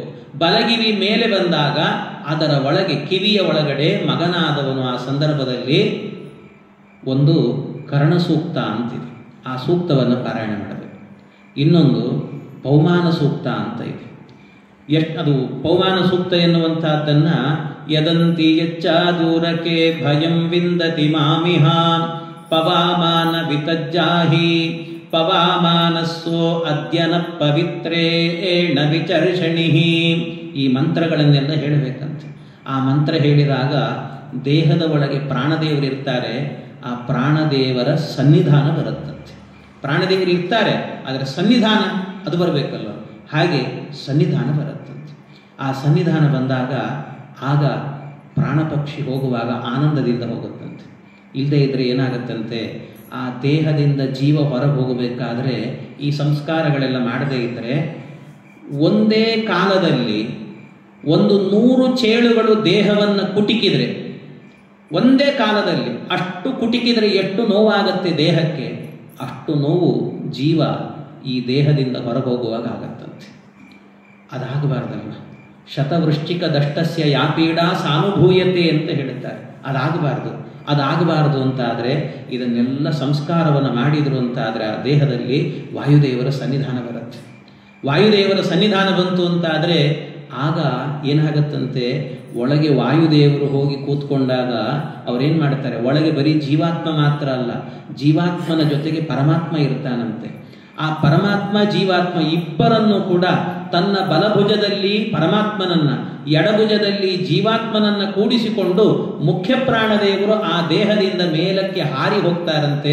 ಇದು ಪ್ರಾಣವನ್ನು ಕಳಿಸಿಕೊಡುವಂಥ ಬಗೆ ಅಂತ ಹೇಳ್ತಾರೆ. ಹೀಗೆ ಮಕ್ಕಳಾದವರು ಮಾಡಬೇಕು. ಅದಕ್ಕೆ ನಾನು ಯಾರನ್ನೂ ಕೇಳೋದಿಲ್ಲ. ಪರೀಕ್ಷಿತ್ ಹೇಳಿದ, ನನ್ನ ಪ್ರಾಣ ಹೋಗುವಾಗ ನೀವೆಲ್ಲ ದೇವರ ನಾಮಸ್ಮರಣೆ ಮಾಡ್ತಾ ಇರಿ, ಅದನ್ನು ಕೇಳ್ತಾ ಕೇಳ್ತಾ ನನ್ನ ಪ್ರಾಣ ಹೋಗಲಿ ಅಂತ ಕೇಳಿಕೊಂಡಂತೆ. ಈ ರೀತಿಯಲ್ಲಿ ಅವನು ಕೇಳಿದ. ಆಯಿತು ಅಂತ ಎಲ್ಲ ಕೂತ್ಕೊಂಡಿದ್ದಾರೆ. ಅವನ ಅದೃಷ್ಟ ಅನ್ನುವಂತೆ ಅವನನ್ನು ಹುಡುಕಿಕೊಂಡು ಅವನ ಬಳಿಗೆ ಶುಕಾಚಾರ್ಯರು ಬಂದ್ರಂತೆ. ತತ್ರಾಭವತ್ ಭಗವಾನ್ ವ್ಯಾಸಪುತ್ರ ಅದೃಶ್ಯಲಿಂಗ ನಿಜಲಾಭತುಷ್ಟ. ಎಂಥ ಮಹಾತ್ಮರು ಅಂದರೆ ಶುಕಾಚಾರ್ಯರು ಅಂದರೆ, ಅವನನ್ನು ಉದ್ಧಾರ ಮಾಡಲಿಕ್ಕೆ ಬಂದರು ನೋಡಿ. ಶುಕಾಚಾರ್ಯರು ರುದ್ರಾಂಶ ಸಂಭೂತರು, ರುದ್ರದೇವರೇ. ಆ ರುದ್ರದೇವರು ಬಂದಿದ್ದಾರಂತೆ. ಅರ್ಘ್ಯ ಪಾದ್ಯಾದಿಗಳನ್ನು ಕೊಟ್ಟಾದ ನಂತರ, ಸ್ವಾಮಿ ನನ್ನನ್ನು ಉದ್ಧಾರ ಮಾಡಬೇಕು ಕೇಳಿಕೊಂಡು ನನ್ನನ್ನು ಉದ್ಧಾರ ಮಾಡಬೇಕು ಅಂತ ಹೇಳಿದಾಗ ಆಗ ಅವನಿಗೆ ಹೇಳಿದರಂತೆ, ಏನು ಮಾಡಬೇಕು? 7 ದಿವಸ ಸಮಯ ಇದೆ ನನಗೆ. 7 ದಿನದಲ್ಲಿ ನಾನು ಏನನ್ನು ಕೇಳಬೇಕು ಅದನ್ನು ಹೇಳಿ ನನಗೆ ಎಂದ. ಬಹಳ ದೊಡ್ಡದು ಅಂತಂದರು. ಯಾಕೆಂದರೆ ಮನುಷ್ಯನಿಗೆ 100 ವರ್ಷ ಆಯುಷ್ಯ ಕೊಟ್ಟರೂ ಕೂಡ ದೇವರ ಬಗ್ಗೆ ಕೇಳಲಿಕ್ಕೆ ಅವನಿಗೆ ಮನಸ್ಸಿರಲ್ಲ. ಅದಕ್ಕೆ ನನಗೆ ಟೈಮ್ ಇಲ್ಲ ಅಂತ ಹೇಳ್ತಾರೆ. 100 ವರ್ಷದ ಆಯುಷ್ಯದಲ್ಲಿ ಮನುಷ್ಯ 50 ವರ್ಷ ಏನು ಮಾಡ್ತಾನೆ ಗೊತ್ತಾ? ಬರೀ ನಿದ್ದೆಯಲ್ಲೇ ಕಳೀತಾನೆ. ಯಾಕೆಂದರೆ ರಾತ್ರಿ ಇರುತ್ತಲ್ವ 50 ವರ್ಷ. ಅದರಿಂದ 50 ವರ್ಷ ನಿದ್ದೆ, ಇನ್ನು ಉಳಿದದ್ದು 50 ವರ್ಷ. ಅದರಲ್ಲೇ ಇಷ್ಟು ಹಾರಾಟ ಅವನಿಗೆ. ಆ ಹಾರಾಟದಲ್ಲೂ ಏನು ಮಾಡ್ತಾನೆ, ಒಂದಷ್ಟು ವಯಸ್ಸು ಸಣ್ಣ ಹುಡುಗ, ಈಗಲೇ ಯಾಕೆ ಧರ್ಮಾಚರಣೆ ಮಾಡಬೇಕು, ಬೇಡ ಅಂತ ಹೇಳ್ತಾರೆ. ಸ್ವಲ್ಪ ದೊಡ್ಡವನಾದ ನಂತರ ಸ್ವಲ್ಪ ದಿವಸ ಎಂಜಾಯ್ ಮಾಡಲಿ ಅಂತ ಹೇಳ್ತಾರೆ. ಆಮೇಲೆ ಮದುವೆ ಅಂತ ಆಗುತ್ತೆ, ಹೊಸದಾಗಿ ಮದುವೆ ಆಗಿದ್ದಾನೆ, ಸ್ವಲ್ಪ ದಿವಸ ಎಂಜಾಯ್ ಮಾಡ್ಕೊಂಡಿರಲಿ ಅಂತ ಹೇಳ್ತಾರೆ. ಮಕ್ಕಳಾಗ್ತಾರೆ, ಅಯ್ಯೋ ಮಕ್ಕಳಿದ್ದಾವೆ ಧರ್ಮ ಮಾಡ್ಲಿಕ್ಕಾಗಲ್ಲ ಅಂತ ಹೇಳ್ತಾರೆ. ಅಂತೂ ಆಯುಷ್ಯವನ್ನು ಹೀಗೆ ಕಳ್ಕೊಂಡು ಹೋಗ್ತಾನೆ. ಇಲ್ಲ ಕೊನೆಗೆ ರಿಟೈರ್ಡ್ ಆದ್ಮೇಲೆ ಮಾಡೋಣ ಅಂತ ಹೇಳ್ತಾರೆ. ಎಲ್ಲ ಮುಗಿದು ಎಲ್ಲ ಹೋಗ್ಬಿಟ್ಟಿರ್ತದೆ. ಆವಾಗ ದೇವರ ಮುಂದೆ ಕೂತ್ಕೊಂಡು, ದೇವರೇ ನಿನ್ನ ಪೂಜೆ ಮಾಡ್ತೇನೆ ಅಂತ ದೇವರ ಮುಂದೆ ಹೋಗಿ ಕೂತ್ಕೊಳ್ತಾನೆ. ಗಂಟೆ ಬಾರಿಸಬೇಕು ಅಂತ ಹೋದರೆ ಕೈ ಗಡಗಡ ಗಡಗಡ ಗಡಗಡ ನಡಗತ್ತಂತೆ. ಮಂತ್ರ ಹೇಳಬೇಕು ಅಂತ ಹೋಗ್ತಾನೆ, ಬಾಯಿ ಹೊರಡೋದಿಲ್ಲ, ಗಡಗಡಗಡ ಅಂತ ಶಬ್ದ ಬರುತ್ತಂತೆ. ಇಂಥ ಸ್ಥಿತಿ ಬಂದು ಹೋಗುತ್ತೆ. ಆದ್ದರಿಂದ ಕೌಮಾರ ಆಚರೇತ್ ಪ್ರಾಜ್ಞ ಧರ್ಮಾನ್ ಭಾಗವತಾನಿಹ. ನೀವು ತಡ ಮಾಡಬೇಡಿ ಯಾವತ್ತೂ ಕೂಡ. ಮಕ್ಕಳು ಸಣ್ಣ ವಯಸ್ಸಿನಲ್ಲಿ ಧರ್ಮ ಮಾಡ್ತಾ ಇದ್ದಾವೆ ಅಂದರೆ ಆ ಮಕ್ಕಳನ್ನು ಏಕಾದಶಿ ಉಪವಾಸ ಮಾಡ್ತೇನೆ ನಾನು ಅಂದಾಗ, ಅಯ್ಯೋ ಸಣ್ಣವನು ನೀನು ಯಾಕೆ ಮಾಡ್ತೀಯೋ, ಮಾಡಬೇಡ ಅಂತ ಹೇಳಬೇಡಿ, ಮಾಡಿಸಿ ಅವನಿಂದ, ಮಗುವಿನಿಂದ ಮಾಡಿಸಿ, ಮೊದಲಿಂದಲೂ ಧರ್ಮವನ್ನು ರಕ್ಷಣೆ ಮಾಡಿ ಅಂತ ಹೇಳುತ್ತಾರೆ. ಆದ್ದರಿಂದ ಅಂತಹ ಧರ್ಮವನ್ನು ರಕ್ಷಣೆ ಮಾಡೋದಿಲ್ಲ ಯಾರು, ಸಮಯ ಇಲ್ಲ ಅಂತಾರೆ. ಕೊನೆಯ ಕಾಲದಲ್ಲಿ ಅವರಿಗೆ ಸಮಯ ಸಿಗೋದಿಲ್ಲ ಅಂತ ಶುಕಾಚಾರ್ಯರು ಮೊದಲು ಬೈದು, ನಿನಗೆ 7 ದಿವಸ ಸಮಯ ಸಿಕ್ಕಿದೆ, ನಿನ್ನನ್ನು ಉದ್ಧಾರ ಮಾಡ್ತೀನಿ. ಸ್ವಾಮಿ ಏನನ್ನು ಹೇಳ್ತೀರಿ? ಕೃಷ್ಣನ ಕತೆ ಹೇಳ್ರಿ ನನಗೆ ಅಂತ ಹೇಳಿದ. ಕೃಷ್ಣನ ಕತೆ ಹೇಳಿ. ಅದಕ್ಕೆ ಶುಕಾಚಾರ್ಯ ಹೇಳಿದರು, ಬರೀ ಕೃಷ್ಣನ ಕಥೆ ಏನು? ಕೃಷ್ಣನ ಕಥೆಯನ್ನು ಒಳಗೊಂಡಂತ, ಭಗವಂತನ ಅನೇಕ ಅವತಾರಗಳನ್ನೆಲ್ಲ ಒಳಗೊಂಡಂತಹ ಶ್ರೀಮದ್ ಭಾಗವತವನ್ನೇ ನಿನಗೆ ಉಪದೇಶ ಮಾಡುತ್ತೇನೆ. ಭವಮೋಚಕ ಭಾಗವತ ಶಾಸ್ತ್ರವ ಅವನೀಶಗೆ ಪೇಳ್ದವನೀನಲ್ಲವೇ ಶಿವನೇ. ಶಿವನೇ ನಾ ನಿನ್ನ ಸೇವಕನಯ್ಯ, ದುರ್ಮನ ಬಿಡಿಸಯ್ಯ, ದುರ್ಮನ ಬಿಡಿಸಯ್ಯ. ನನ್ನ ಕೆಟ್ಟ ಮನಸ್ಸು, ಮನೋಭಿಮಾನಿಗಳು ರುದ್ರದೇವರು, ಅಂಥ ರುದ್ರದೇವರು ನನ್ನ ಕೆಟ್ಟ ಮನಸ್ಸನ್ನೆಲ್ಲ ಹೋಗಿಸಿ ನಿತ್ಯ ಭಾಗವತವನ್ನು ಕೇಳಬೇಕು ಅನ್ನುವಂಥ ಬುದ್ಧಿಯನ್ನು, ಸದ್ಬುದ್ಧಿಯನ್ನು, ಒಳ್ಳೆ ಮನಸ್ಸನ್ನು ಪ್ರೇರಣೆ ಮಾಡಲಿ ನನಗೆ ಅಂತ ಪ್ರಾರ್ಥನೆ. ಯಾಕೆಂದರೆ ರುದ್ರದೇವರೇ ಕೂತ್ಕೊಂಡು ಅವನಿಗೆ ಮನಸ್ಸನ್ನು ಕೊಟ್ಟು ನಿನ್ನನ್ನು ಉದ್ಧಾರ ಮಾಡುತ್ತೇನೆ ಅಂತ ಹೇಳಿದಂತಹದ್ದು ಶ್ರೀಮದ್ ಭಾಗವತ. ಆ ಭಾಗವತವನ್ನು ಹೇಳಿದರವನಿಗೆ ಮೊಟ್ಟ ಮೊದಲಿಗೆ ಕೇಳುತ್ತಾನೆ, ಸ್ವಾಮಿ ನಾನು ಅಂತ್ಯಕಾಲದಲ್ಲಿದ್ದೇನೆ, ಸಾಯುವ ಕಾಲ, ಕೊನೆಯ ಕಾಲದಲ್ಲಿ ಕೇಳಲೇಬೇಕಾದದ್ದು ಏನು ಅದನ್ನು ನನಗೆ ಹೇಳಿ ಎಂದ. ಕೊನೆಯ ಕಾಲದಲ್ಲಿ ಕೇಳಲೇಬೇಕಾದ್ದೇನು ಅಂದರೆ ಭಗವಂತನ ವಿರಾಟ್ ಅನ್ನುವ ರೂಪವನ್ನು ಉಪಾಸನೆ ಮಾಡಬೇಕು ಅಂದರು. ವಿರಾಟ್ ರೂಪ ಅಂತ ಇದೆ. ಏನದು ವಿರಾಟ್ ರೂಪ ಅಂತ ಹೇಳಿದರೆ, ವಿರಾಟ್ ರೂಪ ಅಂದರೆ ಇಡೀ ಬ್ರಹ್ಮಾಂಡವೇ ಭಗವಂತನ ದೇಹ ಅಂತ ಚಿಂತನೆ ಮಾಡೋದು. ಪಾತಾಳಮೇತಸ್ಯ ಹಿ ಪಾದ ಮೂಲಂ ಪಟಂತಿ ಪಾರ್ಷ್ಣಿ ಪ್ರಪದೇ ರಸಾತಳಂ ಮಹಾತಲಂ ವಿಶ್ವಸೃಜಸ್ಯ ಗುಲ್ಫೌ ತಲಾತಲಂ ವೈ ಜಗನಸ್ಯ. ಒಂದೊಂದು ಕೂಡ ಭಗವಂತನ ಅವಯವಗಳು ಅಂತ. ಪರಮಾತ್ಮನ ಪಾದದಿಂದ ಅಂಗಾಲಿನಿಂದ ಪಾತಾಳ ಲೋಕ ಹುಟ್ಟಿತು, ಮುಂಗಾಲಿನಿಂದ ರಸಾತಳ ಲೋಕ ಹುಟ್ಟಿತು, ಆ ಕಡೆ ಈ ಕಡೆ ಗೆಣ್ಣು ಅಂತ ಇರ್ತದೆ, ಅದರಿಂದ ಒಂದೊಂದು ಲೋಕ ಅಂತ. ಹೀಗೆ ಒಂದೊಂದು ಲೋಕಗಳನ್ನು ಚಿಂತನೆ ಮಾಡಬೇಕಂತೆ. ಅದರಲ್ಲಿ ನಾವಿರುವ ಲೋಕ ಅಂದರೆ ಭಗವಂತನ ಸೊಂಟದಿಂದ ಹುಟ್ಟಿರುವಂಥದ್ದು, ಭೂತಲ ಅನ್ನುವಂಥದ್ದು. ಅವನ ಹೊಕ್ಕಳಿದೆ ಅಲ್ವಾ, ಪರಮಾತ್ಮನ ಹೊಕ್ಕಳು, ಆ ಹೊಕ್ಕಳಿನಿಂದ ಹುಟ್ಟಿರುವಂತಹ ಲೋಕ ಅಂದರೆ ಅಂತರಿಕ್ಷ ಲೋಕ, ಅಂದರೆ ಮೇಲಿರುವ ಆಕಾಶ ಅಂತರ್ಥ. ಆಕಾಶ ಹುಟ್ಟಿರುವಂತಹದ್ದು ಭಗವಂತನ ಹೊಕ್ಕಳಿನಿಂದ ಹುಟ್ಟಿತು ಅಂತ. ಈ ಹೊಕ್ಕಳು ಅಂದರೆ ಕೊನೆಗೆ ತಲೆ ಎನ್ನುವಂತಹದ್ದು ಸತ್ಯಲೋಕ ಅಂತ ಹೇಳುತ್ತಾರೆ. ಇದೆಲ್ಲ ಚಿಂತನೆ ಮಾಡಬೇಕು. ಇಷ್ಟು ಚಿಂತನೆ ಮಾಡಿಕೊಂಡು ಪ್ರತಿನಿತ್ಯ ಮಾಡಬೇಕಂತಿದನ್ನು.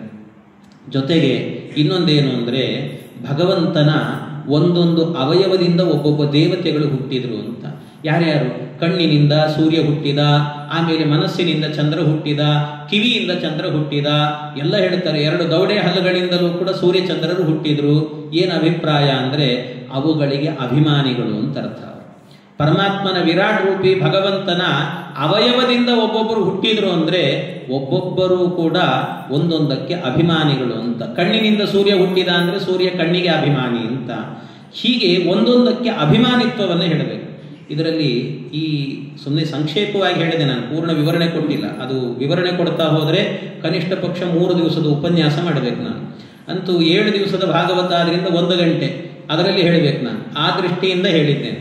ಅದರಲ್ಲಿ ಮುಖ್ಯಾಂಶವನ್ನು ಹೇಳ್ತೇನೆ. ಕೆಲವು ಭಗವಂತನ ಹೊಕ್ಕಳಿಂದ ಹುಟ್ಟಿದ ಲೋಕ ಯಾವುದು ಅಂತ ಹೇಳಿದರೆ ಅದರಿಂದ ಹುಟ್ಟಿರುವಂತಹದ್ದು ಪರಮಾತ್ಮನ ಹೊಕ್ಕಳಿಂದ ಹುಟ್ಟಿರುವಂತಹ ಲೋಕ ಅಂದರೆ ಅಂತರಿಕ್ಷ ಅಂತ.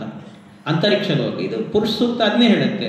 ನಾಭ್ಯಾ ಆಸೀದಂತರಿಕ್ಷಂ ಶೀರ್ಷ್ಣೋದ್ಯವು ಸಮವರ್ತತ ಎಲ್ಲ ಪುರುಷ ಸೂಕ್ತ ಹೇಳಿದೆ.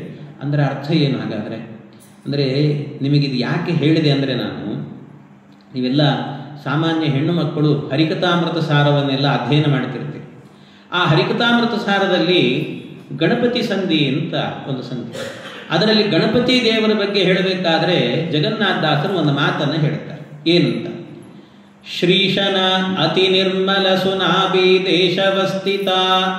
ಇವರೆಲ್ಲಿದ್ದಾರೆ, ಗಣಪತಿ ದೇವರೆಲ್ಲಿದ್ದಾರೆ ಅಂತ ಹೇಳುವಾಗ ಒಂದು ಮಾತು ಹೇಳಿದ್ದಾರೆ.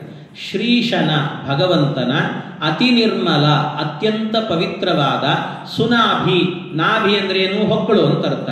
ದೇಶ, ಆ ನಾಭಿ ದೇಶದಲ್ಲಿ ಸ್ಥಿತ ಇರುವಂತಹ, ಸುನಾಭಿ ದೇಶವಸ್ಥಿತ ಇರುವ ಗಣಪತಿ ದೇವರು ಅಂತಂದ್ರು. ಏನರ್ಥ ಹಾಗಾದ್ರೆ? ದೇವರು ಹೊಕ್ಕಳಲ್ಲಿ ಹೋಗಿ ಕೂತಿದ್ದಾರೆ. ನಾವು ಎಲ್ಲಿಯಾದ್ರೂ ನೋಡಿದ್ದೀವ? ಇಷ್ಟು ಸರ್ತಿ ಗಣಪತಿ ಹಬ್ಬ ಬಂದಾಗಲೂ ಡಿಸೈನ್ ಗಣಪತಿಗಳನ್ನೆಲ್ಲ ಕೂಡಿಸ್ತಾರೆ, ಏನೇನೋ ಮಾಡ್ತಾರೆ. ಹೀರೋ ಹೊಂಡಾ ಮೇಲೆ ಕೂಡುವಂತಹ ಗಣಪತಿಗಳು ಬಂದು ಹೋಗಿದ್ದಾರೆ. ಆದರೆ ಎಲ್ಲೂ ಕೂಡ ಭಗವಂತನ ಹೊಕ್ಕಳಲ್ಲಿದ್ದಾನೆ ಅನ್ನುವ ಗಣಪತಿ ಅಂತ ಕಂಡೇ ಇಲ್ಲ ನಮಗೆ. ಆದರೆ ಜಗನ್ನಾಥದಾಸರಿಗೆ ಮತ್ತೆ ಇಷ್ಟು ಸರ್ತಿ ನೀವೆಲ್ಲ ಓದಿರ್ತೀರಿ, ಗಣಪತಿ ಸಂಧಿಯನ್ನು ಓದಿರ್ತೀರಿ. ಓದುವಾಗಲೆಲ್ಲ ಈ ಶಬ್ದ ಹೇಳಿರ್ತೀರಿ, ಅರ್ಥಾನುಸಂಧಾನ ಮುಖ್ಯ ಅನ್ನೋದಕ್ಕೆ ಹೇಳಿತ್ತು. ಅಂದರೆ ಸುನಾಭಿ ದೇಶವಸ್ಥಿತ ಅಂದರೆ ಏನರ್ಥ ಹಾಗಾದರೆ? ಏನರ್ಥ ಅಂದರೆ ದೇವರು ಹೋಗಿ ಪರಮಾತ್ಮನ ಹೊಕ್ಕಳಲ್ಲಿ ಕೂತಿದ್ದಾನೆ ಅಂತ ಹಾಗರ್ಥ ಅಲ್ಲ ಅದಕ್ಕೆ. ಮತ್ತೇನು? ಅದಕ್ಕೆ ಈ ವಿರಾಟ್ ರೂಪದ ಚಿಂತನೆ ಇಟ್ಕೊಳ್ಬೇಕು. ವಿರಾಟ್ ರೂಪದಲ್ಲಿ ಏನು ಹೇಳಿದ್ದಾರೆ? ಭಗವಂತನ ಹೊಕ್ಕಳಿಂದ ಹುಟ್ಟಿರುವಂತಹದ್ದು ಯಾವುದು ಅಂದರೆ ಅಂತರಿಕ್ಷ ಲೋಕ, ಅಂದರೆ ಆಕಾಶ ತತ್ವ. ಆಕಾಶ ತತ್ವ ಆದ್ರಿಂದ ಆಕಾಶ ತತ್ವಕ್ಕೆ ಅಭಿಮಾನಿಯಾಗಿ ಗಣಪತಿ ಇದ್ದಾನೆ ಅಂತ ಅಷ್ಟೇ ಅರ್ಥ. ಅದಕ್ಕೆ ಸುನಾಭಿ ದೇಶವಸ್ಥಿತ ಅಂದ್ರೆ ಆ ನಾಭಿಯಿಂದ ಹುಟ್ಟಿರುವಂತಹ ಲೋಕ ಯಾವುದು ಅಂದ್ರೆ ಅಂತರಿಕ್ಷ ಲೋಕ, ಆಕಾಶ ತತ್ವ. ಅಲ್ಲಿ ಗಣಪತಿ ದೇವರಿದ್ದಾರೆ ಅಂತ ಹೀಗೆ ಅರ್ಥ ಮಾಡಿಕೊಳ್ಬೇಕು. ಹೊರತಾಗಿ ಬರೀ ಶಬ್ದ ನೀವು ಅರ್ಥ ಮಾಡಿಕೊಂಡ್ರೆ ಸುನಾಭಿ ದೇಶವಸ್ಥಿತ ಅಂದ್ರೆ ಹೊಕ್ಕಳಲ್ಲಿ ಇದ್ದಾನೆ ಅಂತ ಎಲ್ಲಿದೆ ಏನಿದು ಕಲ್ಪನೆ ಅಂತಲೇ ಗೊತ್ತಾಗಲ್ಲ. ಅದಕ್ಕೆ ಭಾಗವತ ವಿರಾಟ್ ರೂಪದ ಚಿಂತನೆ ಗೊತ್ತಿದ್ರೆ ಅದರ ಅರ್ಥ ಗೊತ್ತಾಗತ್ತೆ. ಹೀಗೆ ಆ ಭಗವಂತ ಸೃಷ್ಟಿ ಮಾಡಿದ. ಆಮೇಲೆ ಇವುಗಳನ್ನೆಲ್ಲ ಸೃಷ್ಟಿ ಮಾಡಿದ್ನಲ್ಲ, ಕಣ್ಣಿನಿಂದ ಸೂರ್ಯನಿಂದ ಸೃಷ್ಟಿ ಮಾಡಿದ, ಮನಸ್ಸಿನಿಂದ, ಅದು ಪುರುಷ ಸೂಕ್ತದಲ್ಲೇ ಹೇಳಿದ್ದಾರೆ. ಏನಂತ ಚಂದ್ರಮ ಮನಸೋ ಜಾತಃ ಚಕ್ಷೋ ಸೂರ್ಯೋ ಅಜಾಯತ ಮುಖಾದಿಂದ್ರಶ್ಚ ಅಗ್ನಿಶ್ಚ ಪ್ರಾಣಾತ್ ವಾಯುರಜಾಯತ ನಾಭ್ಯಾ ಆಸೀದಂತರಿಕ್ಷಂ. ಎಲ್ಲ ಪುರುಷ ಸೂಕ್ತದಲ್ಲಿ. ಅದಕ್ಕೆ ಪುರುಷ ಸೂಕ್ತಕ್ಕೆ ಹೆಸರೇನು ಅಂದರೆ ವಿರಾಟ್ ಪುರುಷ ಸೂಕ್ತ ಅಂತಲೇ ಹೆಸರು. ಅದಕ್ಕೆ ವಿರಾಟ್ ರೂಪಿ ಭಗವಂತನ ಚಿಂತನೆಯೇ ಅಲ್ಲಿ ಮಾಡಿರುವಂತಹದ್ದು. ನಾನು ಸಾಮಾನ್ಯ ಇದನ್ನು ಹೇಳುವಾಗ ಒಂದು ಅಂದರೆ ಈ ವಿರಾಟ್ ರೂಪದ ಚಿಂತನೆ ಗೊತ್ತಿದ್ದರೆ, ಈಗ ನಾನು ಒಂದು ಹೇಳಿದೆ, ನಿಮಗೆ ಹರಿಕಥಾಮೃತ ಸಾರದಲ್ಲಿ ಪರಿಹಾರ ಆಗುತ್ತೆ. ಇದೇ ರೀತಿಯಲ್ಲಿ ಭಾಗವತದಲ್ಲೇ ಇನ್ನೊಂದು ಸಮಸ್ಯೆ ಬರ್ತದೆ, ಅದು ಕೂಡ ವಿರಾಟ್ ರೂಪದ ಚಿಂತನೆಯಿಂದಲೇ ಪರಿಹಾರ ಆಗುವಂಥದ್ದು. ಎಲ್ಲಿ ಅಂದರೆ ನಿಮಗೆ ದಶಮಸ್ಕಂದದಲ್ಲಿ ಒಂದು ಶ್ಲೋಕ ಬರ್ತದೆ, ಅಲ್ಲಿ ಸಾಮಾನ್ಯ ಹೇಳೋದಿಲ್ಲ ಅದನ್ನು, ಆದರೂ ಇದನ್ನು ಪ್ರಾಸಂಗಿಕ ಅಂತ ಇಲ್ಲಿ ಹೇಳ್ತಾ ಇದ್ದೇನೆ ನಾನು. ಏನು ಅಂದರೆ ಕೃಷ್ಣ ಏನು ಮಾಡ್ತಾನೆ, ಅರ್ಜುನನ ಜೊತೆಗೆ ಒಮ್ಮೆ ಯಮುನಾ ತೀರದ ಬಳಿಯಲ್ಲಿ ವಾಕಿಂಗ್ ಹೋಗ್ತಾ ಇರ್ತಾನೆ. ಅರ್ಜುನ ಮತ್ತು ಕೃಷ್ಣ ಇಬ್ಬರು ವಾಕಿಂಗ್ ಹೋಗ್ತಾ ಇದ್ರಂತೆ. ವಾಕಿಂಗ್ ಹೋಗಬೇಕಾದ್ರೆ ಕೃಷ್ಣ ಯಮುನಾ ತೀರದಲ್ಲಿ ಒಬ್ಬ ಹುಡುಗಿ ತಪಸ್ಸು ಮಾಡ್ತಾ ಕೂತಿದ್ದಂತೆ. ಆ ತಪಸ್ಸು ಮಾಡುವಂಥ ಹುಡುಗಿಯನ್ನು ನೋಡಿ ಕೃಷ್ಣ ಹೇಳಿದ ಅರ್ಜುನನಿಗೆ, ಅರ್ಜುನ ನೋಡಲ್ಲಿ ಏನೋ ಹುಡುಗಿ ತಪಸ್ಸು ಮಾಡ್ತಾ ಇದ್ದಾಳೆ, ಅವಳಿಗೆ ಏನು ಬೇಕು ಕೇಳ್ಕೊಂಡು ಬಾ ಹೋಗು ಅಂತ ಹೇಳಿದ. ಆಯಿತು ಅಂತ ಹೋಗಿ ಆ ಹುಡುಗಿಯನ್ನ ಹೋಗಿ ಮಾತಾಡಿಸಿ ಕೇಳಿ, ಏನು ಬೇಕು ನಿನಗೆ, ಏನಾದರೂ ವರ ಬೇಕಿತ್ತ? ಕೃಷ್ಣ ಇಲ್ಲೇ ಇದ್ದಾನೆ, ಬೇಕಾದ್ರೆ ಕೊಡಿಸ್ತೀನಿ ಅನ್ನೋ ಹಾಗೆ, ಏನು ವರ ಬೇಕಿತ್ತು ನಿನಗೆ? ಹೌದು ವರ ಬೇಕು ನನಗೆ ಅಂದವಳು. ಏನು ಬೇಕು? ವರ ಬೇಕು ನನಗೆ ಅಂದವಳು. ಅಯ್ಯೋ ಏನು ಬೇಕು? ಅದೇ ವರ ಏನು ಬೇಕು ಅಂತ, ವರನೇ ವರವಾಗಿ ಬೇಕು ಅಂದವಳು. ಅಂದರೆ ನನಗೆ ಮದುವೆ ಆಗಿಲ್ಲ, ನಾನು ವಧು ಇದ್ದೇನೆ, ನನಗೊಬ್ಬ ವರ ಬೇಕು ಅಂದವಳು. ಯಾರು ಅಂತ ಕೇಳು. ನಾನು ಕೃಷ್ಣನೇ ನನ್ನ ಜೀವನದಲ್ಲಿ ಗಂಡನಾಗಿ ಬರಬೇಕು ಅಂತ ತಪಸ್ಸು ಮಾಡ್ತಾ ಇದ್ದೇನೆ ಅಂತಂದು. ಇವನಿಗೆ ಅರ್ಥ ಆಯಿತು, ಎಲ್ಲ ಕೃಷ್ಣ ನಿನ್ನ ಮದುವೆಯನ್ನು ಸೆಟ್ ಮಾಡ್ಕೊಳ್ಳಿಕ್ಕೋಸ್ಕರ ನನ್ನ ಬಿಟ್ಟಿಯಲ್ಲೋ ನೀನು ಅಂತ ಅನ್ಕೊಂಡ. ಅದಕ್ಕೆ ಕೃಷ್ಣನ ಬಗ್ಗೆ ಗೊತ್ತಾದ ಕೂಡಲೇ ಆಯಿತು ಅಂತ, ಆ ಕೃಷ್ಣ ಬೇರೆ ಎಲ್ಲಿಲ್ಲ, ಇಲ್ಲೇ ಇದ್ದಾನೆ ನೋಡು ಅಂತೇಳಿ ಆವಾಗ ಇಬ್ಬರು ಮದುವೆ ಆಗತ್ತೆ. ಅವಳ ಹೆಸರೇನು ಅಂದರೆ ಕಾಲಿಂದಿ ಅಂತ ಅವಳ ಹೆಸರು. ಕಾಲಿಂದಿಯನ್ನು ಮದುವೆ ಮಾಡಿಕೊಳ್ತಾನೆ ಕೃಷ್ಣ. ಈ ಕಾಲಿಂದಿಯನ್ನು ಮದುವೆ ಮಾಡಿಕೊಳ್ಳುವಾಗ ಅಲ್ಲಿ ದಶಮಸ್ಕಂದದಲ್ಲಿ ಒಂದು ಶ್ಲೋಕವನ್ನು ಹೇಳುತ್ತಾರೆ. ಬಹಳ ಸುಂದರವಾದಂಥ ಶ್ಲೋಕ. ಎಷ್ಟು ಅದ್ಭುತವಾಗಿದೆ ಅಂತಂದರೆ ದಶಮಸ್ಕಂದದ ಶ್ಲೋಕ ಏನಿದೆ ಅಂದರೆ ನಿಮಗೆಲ್ಲ ಅರ್ಥ ಆಗುವಂಥ ಶ್ಲೋಕ. ಏನು? ರೂಪ ಯೌವನ ಸಂಪನ್ನಾಂ ಮನೋನಯನ ನಂದಿನೀಂ ಅತೋಪಯೇ ಮೇ ಕಾಲಿಂದೀಂ ಸುಪುಣ್ಯಸ್ತ್ವಕ್ಷ ಊರ್ಜಿತೆ. ಅಂದರೆ ಅರ್ಥ ಏನು ಅಂದರೆ ರೂಪ ಯೌವನ ಕೃಷ್ಣ ಅತೋಪಯೇಮೆ ಕಾಲಿಂದಿ, ಕೃಷ್ಣ ಕಾಲಿಂದಿಯನ್ನ ಮದುವೆ ಮಾಡಿಕೊಂಡ. ಆ ಕಾಲಿಂದಿ ಹೇಗಿದ್ಲು? ರೂಪ ಯೌವನ ಸಂಪನ್ನ, ಒಳ್ಳೆ ರೂಪವತಿ, ತಾರುಣ್ಯ ಇತ್ತು ಅಂಥವಳು. ಜೊತೆಗೆ ಇನ್ನೆಂಥವಳು? ಮನೋನಯನ ನಂದಿನಿ, ಅವಳನ್ನು ನೋಡಿದರೆ ಮನಸ್ಸಿಗೆ ಕಣ್ಣಿಗೆ ಆನಂದ ಆಗ್ತಿತ್ತಂತೆ. ಅಂದ್ರೆ ಅಷ್ಟು ಸುಂದರವಾಗಿದ್ಲು ಅಂತ ಅರ್ಥ. ಅಷ್ಟು ಸುಂದರ, ಮನಸ್ಸಿಗೆ ಕಣ್ಣಿಗೆ ಆನಂದ ಆಗ್ತಿತ್ತು ಅಂತ. ಇದಕ್ಕೆ ವ್ಯಾಖ್ಯಾನವನ್ನು ಬರೆದಂಥ ಸತ್ಯಧರ್ಮ ತೀರ್ಥ ಶ್ರೀಪಾದಂಗಳವರು ಹೇಳ್ತಾರೆ, ಅಲ್ಲ ಮನೋನಯನ ನಂದಿನಿ ಅಂತ ಹೇಳಿದರೆ ಮನಸ್ಸಿಗೆ ಆನಂದ ಕಣ್ಣಿಗೆ ಆನಂದ ಆಗ್ತಿತ್ತು ಅಂತ ಹೇಳಿದ್ರಿ, ಯಾರ ಮನಸ್ಸಿಗೆ ಯಾರ ಕಣ್ಣಿಗೆ ಅಂತ ಪ್ರಶ್ನೆ ಮಾಡ್ತಾರೆ. ಯಾರ ಮನಸ್ಸಿಗೆ ಯಾರ ಕಣ್ಣಿಗೆ ಆನಂದ ಆಗ್ತಿತ್ತು ಅವಳನ್ನು ನೋಡಿದರೆ? ಅಯ್ಯೋ ಮದುವೆ ಮಾಡಿಕೊಳ್ಳೋ ಹುಡುಗ ಕೃಷ್ಣನಿಗೆ ಆನಂದ ಆಗ್ತಿತ್ತು ಅಂದರೆ ಮಹಾಪರಾಧ, ಅಯ್ಯೋ ತಪ್ಪು ಅಂತ. ಯಾಕೆ ಅಂದರೆ ಕೃಷ್ಣ ಸ್ವರಮಣ ಭಗವಂತ, ಅವನಿಗೆ ಮತ್ತೊಬ್ಬರಿಂದ ಆನಂದ ಎನ್ನುವಂಥದ್ದಿಲ್ಲ. ಸ್ವಯಂ ಆನಂದ, ಇನ್ನೊಬ್ಬರಿಗೆ ಆನಂದವನ್ನು ಕೊಡ್ತಾನೆ ಭಗವಂತ.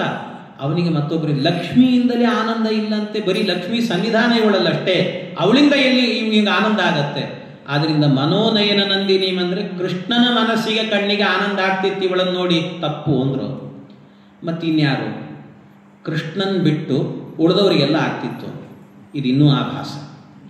ಯಾಕೆ ಅಂದರೆ ಆ ಹುಡುಗಿನ ಮದುವೆ ಮಾಡಿಕೊಳ್ಳೋದು ಕೃಷ್ಣ, ಆದರೆ ಅವಳನ್ನು ನೋಡಿ ಆನಂದ ಪಡೋದು ಇನ್ಯಾರೋ ಅಂದರೆ ಎಷ್ಟು ಅಸಖ್ಯ ಅನಿಸುತ್ತೆ ಹೇಳಿ. ಅದು ಸರಿ ಅನಿಸೋದಿಲ್ಲ ವ್ಯಾಖ್ಯಾನ. ಅದರಿಂದ ಅದು ತಪ್ಪು. ಮತ್ತೇನು ಮಾಡಬೇಕು ಅದಕ್ಕೆ ಮನೋನಯನ ನಂದಿನಿ ಅನ್ನೋದಕ್ಕೆ ಅರ್ಥ ಏನು ಮಾಡಬೇಕು? ಸತ್ಯಧರ್ಮ ತೀರ್ಥ ಶ್ರೀಪಾದರು ಹೇಳ್ತಾರೆ, ಇದಕ್ಕೆ ವಿರಾಟ್ ರೂಪದ ಚಿಂತನೆ ಇಟ್ಕೊಳ್ಬೇಕು. ವಿರಾಟ್ ರೂಪದಲ್ಲಿ ಏನು ಹೇಳಿದ್ದಾರೆ ಅಂದರೆ, ಮನಸ್ಸಿನಿಂದ ಚಂದ್ರ ಹುಟ್ಟಿದ, ಚಂದ್ರಮ ಮನಸ್ಸೋ ಜಾತಃ. ಆಮೇಲೆ ಚಕ್ಷೋ ಸೂರ್ಯೋ ಅಜಾಯತ, ಕಣ್ಣಿನಿಂದ ಸೂರ್ಯ ಹುಟ್ಟಿದ, ಮನಸ್ಸಿನಿಂದ ಚಂದ್ರ, ಕಣ್ಣಿನಿಂದ ಸೂರ್ಯ. ಆದ್ರಿಂದ ಅಲ್ಲಿ ಮನೋನಯನ ಅಂತಿರೋದ್ರಿಂದ ಮನ ಅಂದರೆ ಚಂದ್ರ ಅಂತರ್ಥ, ನಯನ ಅಂತಂದ್ರೆ ಸೂರ್ಯ ಅಂತರ್ಥ. ಆದ್ರಿಂದ ಚಂದ್ರ ಸೂರ್ಯರಿಗೆ ಆನಂದ ಆಯಿತು ಅಂತ ವ್ಯಾಖ್ಯಾನ ಮಾಡಿಬಿಡಬೇಕು. ಪರಿಹಾರ ಏನೋ ಆಯಿತು, ನಿಮ್ಮ ಮನಸ್ಸಿಗೆ ಬಂದಂಗೆ ವ್ಯಾಖ್ಯಾನ ಮಾಡಿ ಕೂತ್ರೆ ಏನು ಬಂತಿದ್ದಕ್ಕೆ? ಇಲ್ಲ, ಮದುವೆ ಮಾಡಿಕೊಂಡದ್ದು ಕೃಷ್ಣ ಅಂತ ಆದರೆ ಚಂದ್ರ ಸೂರ್ಯರಿಗೆ ಯಾಕೆ ಆನಂದ ಆಗಬೇಕು? ಅದರಲ್ಲಿ ಏನು ಔಚಿತ್ಯ ಇದೆ? ಅದನ್ನು ಬೇರೆ ಪ್ರಶ್ನೆ ಮಾಡುತ್ತಾರೆ ಮತ್ತೆ ಸತ್ಯಧರ್ಮ ತೀರ್ಥರು. ಅದನ್ನು ಹೇಳ್ತಾರೆ, ಅವರಿಗೇನು ಅದರಲ್ಲಿ ಏನು ಔಚಿತ್ಯ ಇದೆ ಅಂತ. ಏನು ಔಚಿತ್ಯ ಇದೆ ಅಂದರೆ ಅದಕ್ಕೆ ಹೇಳ್ತಾರೆ, ಸತ್ಯಧರ್ಮರೇ ಬರೀತಾರೆ ಏನು ಅಂದರೆ, ಈ ಸೂರ್ಯ ಇದ್ದಾನಲ್ವ, ಸೂರ್ಯ ಏನು ಮಾಡ್ತಿದ್ನಂತೆ, ಚಂದ್ರನಿಗೆ ಪ್ರತಿನಿತ್ಯ ತಮಾಷೆ ಮಾಡ್ತಿದ್ನಂತೆ. ಚಂದ್ರ ನೋಡೋ, ನೀನೇನು ಮಾಡ್ತೀಯ ಅಂದರೆ, ನಿನಗೆ ಭಾರಿ ಅಂದ ಚಂದ ಅಂತೆಲ್ಲ ಹೇಳ್ತಾರೆ. ಚಂದ್ರ ಅಂದರೆ ಭಾರಿ ಹೊಗಳ್ತಾರೆ ಎಲ್ಲ, ಅಷ್ಟು ನಿನಗಿದೆ.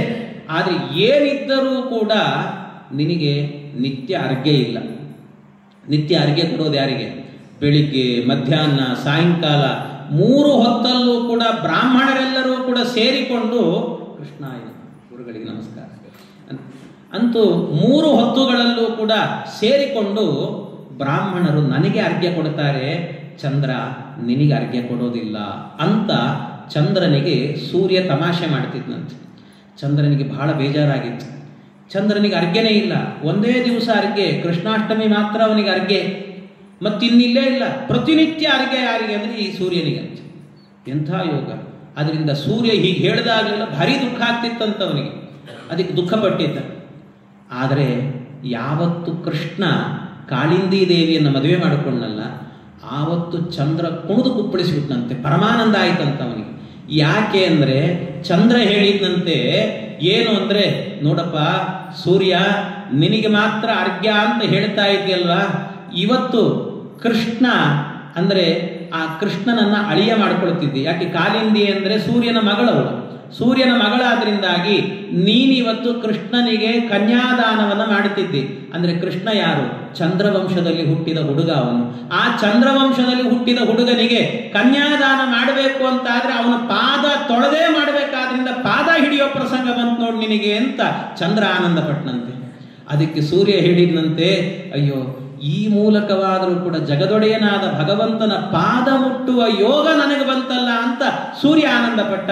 ಆದ್ರಿಂದ ಮನೋನಯನ ನಂದಿನಿ ಅಂತ ಹೇಳಿದ್ರೆ ಮನ ಅಂತ ಹೇಳಿದ್ರೆ ಚಂದ್ರ, ನಯನ ಅಂದ್ರೆ ಸೂರ್ಯ ಅಂತ ಇಬ್ಬರಿಗೂ ಆನಂದ ಆಯಿತು ಅಂತ ವ್ಯಾಖ್ಯಾನ ಮಾಡಬೇಕು ಅಂತ ಸತ್ಯಧರ್ಮ ತೀರ್ಥ ಶ್ರೀಪಾದಂಗಳವರು ಬಹಳ ರೋಚಕವಾದಂಥ, ನಿಜವಾಗಲೂ ಒಂದು ವ್ಯಾಖ್ಯಾನ ಅಂದರೆ ಹೇಗಿರಬೇಕು ಅನ್ನೋದನ್ನು, ಅದರ ರಸವನ್ನು ತೋರಿಸಿದಂಥ ಮಹಾತ್ಮರು ಸತ್ಯಧರ್ಮ ತೀರ್ಥರು. ಅದು ಸಾಟಿ ಇಲ್ಲದ ವ್ಯಾಖ್ಯಾನ, ಅಷ್ಟು ಅದ್ಭುತವಾದಂಥ ವ್ಯಾಖ್ಯಾನ ಅವರದ್ದು. ಹಾಗೆ ಅದನ್ನು ಹೇಳ್ತಾರೆ. ಇದೆಲ್ಲ ಎಲ್ಲಿಂದ ಅಂದರೆ ಈ ವಿರಾಟ್ ರೂಪದಿಂದ ಅದಕ್ಕೆಲ್ಲ ಉತ್ತರ ಕೊಡಬೇಕು, ಇಲ್ಲದಿದ್ದರೆ ಹೇಳಲಿಕ್ಕೆ ಬರುವುದಿಲ್ಲ. ಹೀಗೆ ಇಂಥ ವಿರಾಟ್ ರೂಪವನ್ನು ಅಂತ್ಯಕಾಲದಲ್ಲಿ ವಿಶೇಷವಾಗಿ ಅದರಲ್ಲೂ ಪ್ರತಿನಿತ್ಯ ಮಾಡಬೇಕಂತೆ. ಯಾವಾಗ?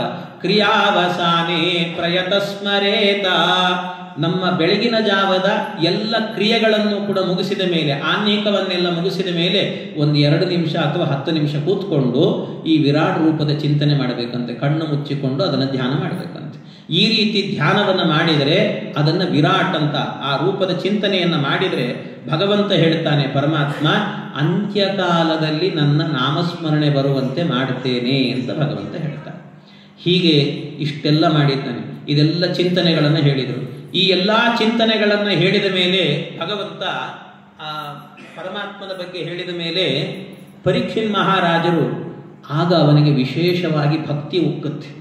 ಭಕ್ತಿ ಉಕ್ಕಿ ಪರಮಾತ್ಮನ ಬಗ್ಗೆ ಇನ್ನೂ ತಿಳಿಬೇಕು ಅನ್ನುವಂಥ ತವಕ ಹುಟ್ಟಿದೆ. ಸ್ವಾಮಿ ದಯವಿಟ್ಟು ಹೇಳಿ ನನಗೆ ಅಂತ ಶುಕಾಚಾರ್ಯರನ್ನ ಮತ್ತೆ ಮತ್ತೆ ಕೇಳ್ತಾನೆ. ಕೇಳಿದಾಗ ಈ ಮಧ್ಯದಲ್ಲಿ ಒಂದು ಪ್ರಶ್ನೆಯನ್ನು ಮಾಡುತ್ತಾರೆ ಶೌನಕರೆಲ್ಲ ಸೇರಿಕೊಂಡು.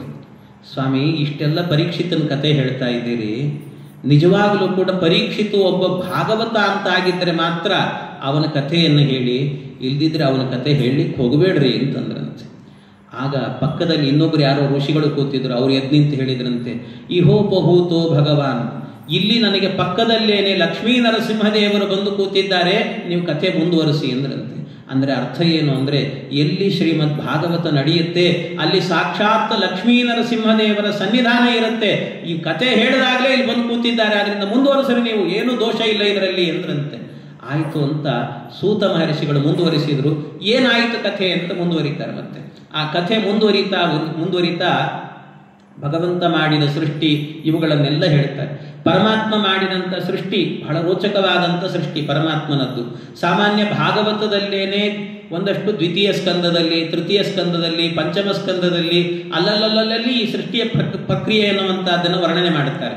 ಯಾಕೆ ಅಂದರೆ ಸೃಷ್ಟಿಯನ್ನು ಮತ್ತೆ ಮತ್ತೆ ಹೇಳೋದೇನು ಅಂದರೆ ದಾರ್ಢ್ಯಕ್ಕೋಸ್ಕರ, ಮತ್ತೆ ಅದನ್ನು ತಿಳಿಯುವುದು ಕಷ್ಟ, ಮತ್ತೆ ತಿಳಿಬೇಕು ಅನ್ನೋದಕ್ಕೋಸ್ಕರವಾಗಿ ಹೇಳ್ತಾರೆ ಅದನ್ನು.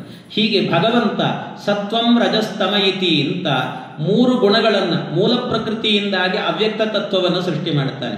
ಆ ಅವ್ಯಕ್ತ ತತ್ವದಿಂದಾಗಿ ಮತ್ತೆ ಮಹತ್ತತ್ವವನ್ನು ಸೃಷ್ಟಿ ಮಾಡುತ್ತಾನೆ. ಮಹತ್ತತ್ವದಿಂದಾಗಿ ಅಹಂಕಾರ ತತ್ವ, ಆ ಅಹಂಕಾರ ತತ್ವದಿಂದಾಗಿ 3 ಭಾಗಗಳನ್ನು ಮಾಡಿದ, ವೈಕಾರಿಕ, ತೈಜಸ, ತಾಮಸ ಅಂತ. ಆ ವೈಕಾರಿಕ, ತೈಜಸ, ತಾಮಸಗಳೇನಿದ್ದಾವಲ್ವ ಅವುಗಳಿಂದಲೇನೆ ತತ್ವಾಭಿಮಾನಿ ದೇವತೆಗಳು ಹುಟ್ಟಿದ್ದು. ಅಂದರೆ ವೈಕಾರಿಕ ದೇವತೆಗಳೆಲ್ಲ ಎಲ್ಲಿರ್ತಾರೆ? ವೈಕಾರಿಕ ತತ್ವದಿಂದ ಹುಟ್ಟಿದ ದೇವತೆಗಳೆಲ್ಲ ಸ್ವರ್ಗಲೋಕದಲ್ಲಿ ಇರ್ತಾರಂತೆ, ಅಂದ್ರೆ ಆ ದೇವಲೋಕದಲ್ಲಿ ಇರ್ತಾರಂತೆ. ಇನ್ನು ತೈಜಸ ಅಂತ ಇದೆಯಲ್ವ, ತೈಜಸ ತತ್ವದಿಂದ ಹುಟ್ಟಿದಂಥವ್ರು ಅದೇ ದೇವತೆಗಳೇ ಹುಟ್ಟುತ್ತಾರೆ. ಅವರೆಲ್ಲ ಎಲ್ಲಿರ್ತಾರೆ ಅಂದರೆ ನಮ್ಮ ಇಂದ್ರಿಯಗಳಿದ್ದಾವಲ್ಲ ಆ ಇಂದ್ರಿಯಗಳಿಗೆ ಅಭಿಮಾನಿಗಳಾಗಿರ್ತಾರಂತೆ. ಒಂದೊಂದು ಇಂದ್ರಿಯಗಳಿರ್ತಾರೆ. ಕೈಗೆ ಇಂದ್ರ ಅಭಿಮಾನಿ ಅಂತ ಹೇಳ್ತಾರೆ, ಕಣ್ಣಿಗೆ ಸೂರ್ಯ ಅಭಿಮಾನಿ, ಕಿವಿಗೆ ಚಂದ್ರ ಅಭಿಮಾನಿ, ನಾಲಿಗೆಗೆ ಅಗ್ನಿ ಅಭಿಮಾನಿ, ನಾಲಿಗೆಗೆ ವರುಣ ಅಭಿಮಾನಿ. ಇಬ್ಬರು ಕೂಡ ಅಂದರೆ ನಾಲಿಗೆ 2 ಅದು, ಅಂದರೆ ಕರ್ಮೇಂದ್ರಿಯವೂ ಹೌದು ಜ್ಞಾನೇಂದ್ರಿಯವೂ ಹೌದು.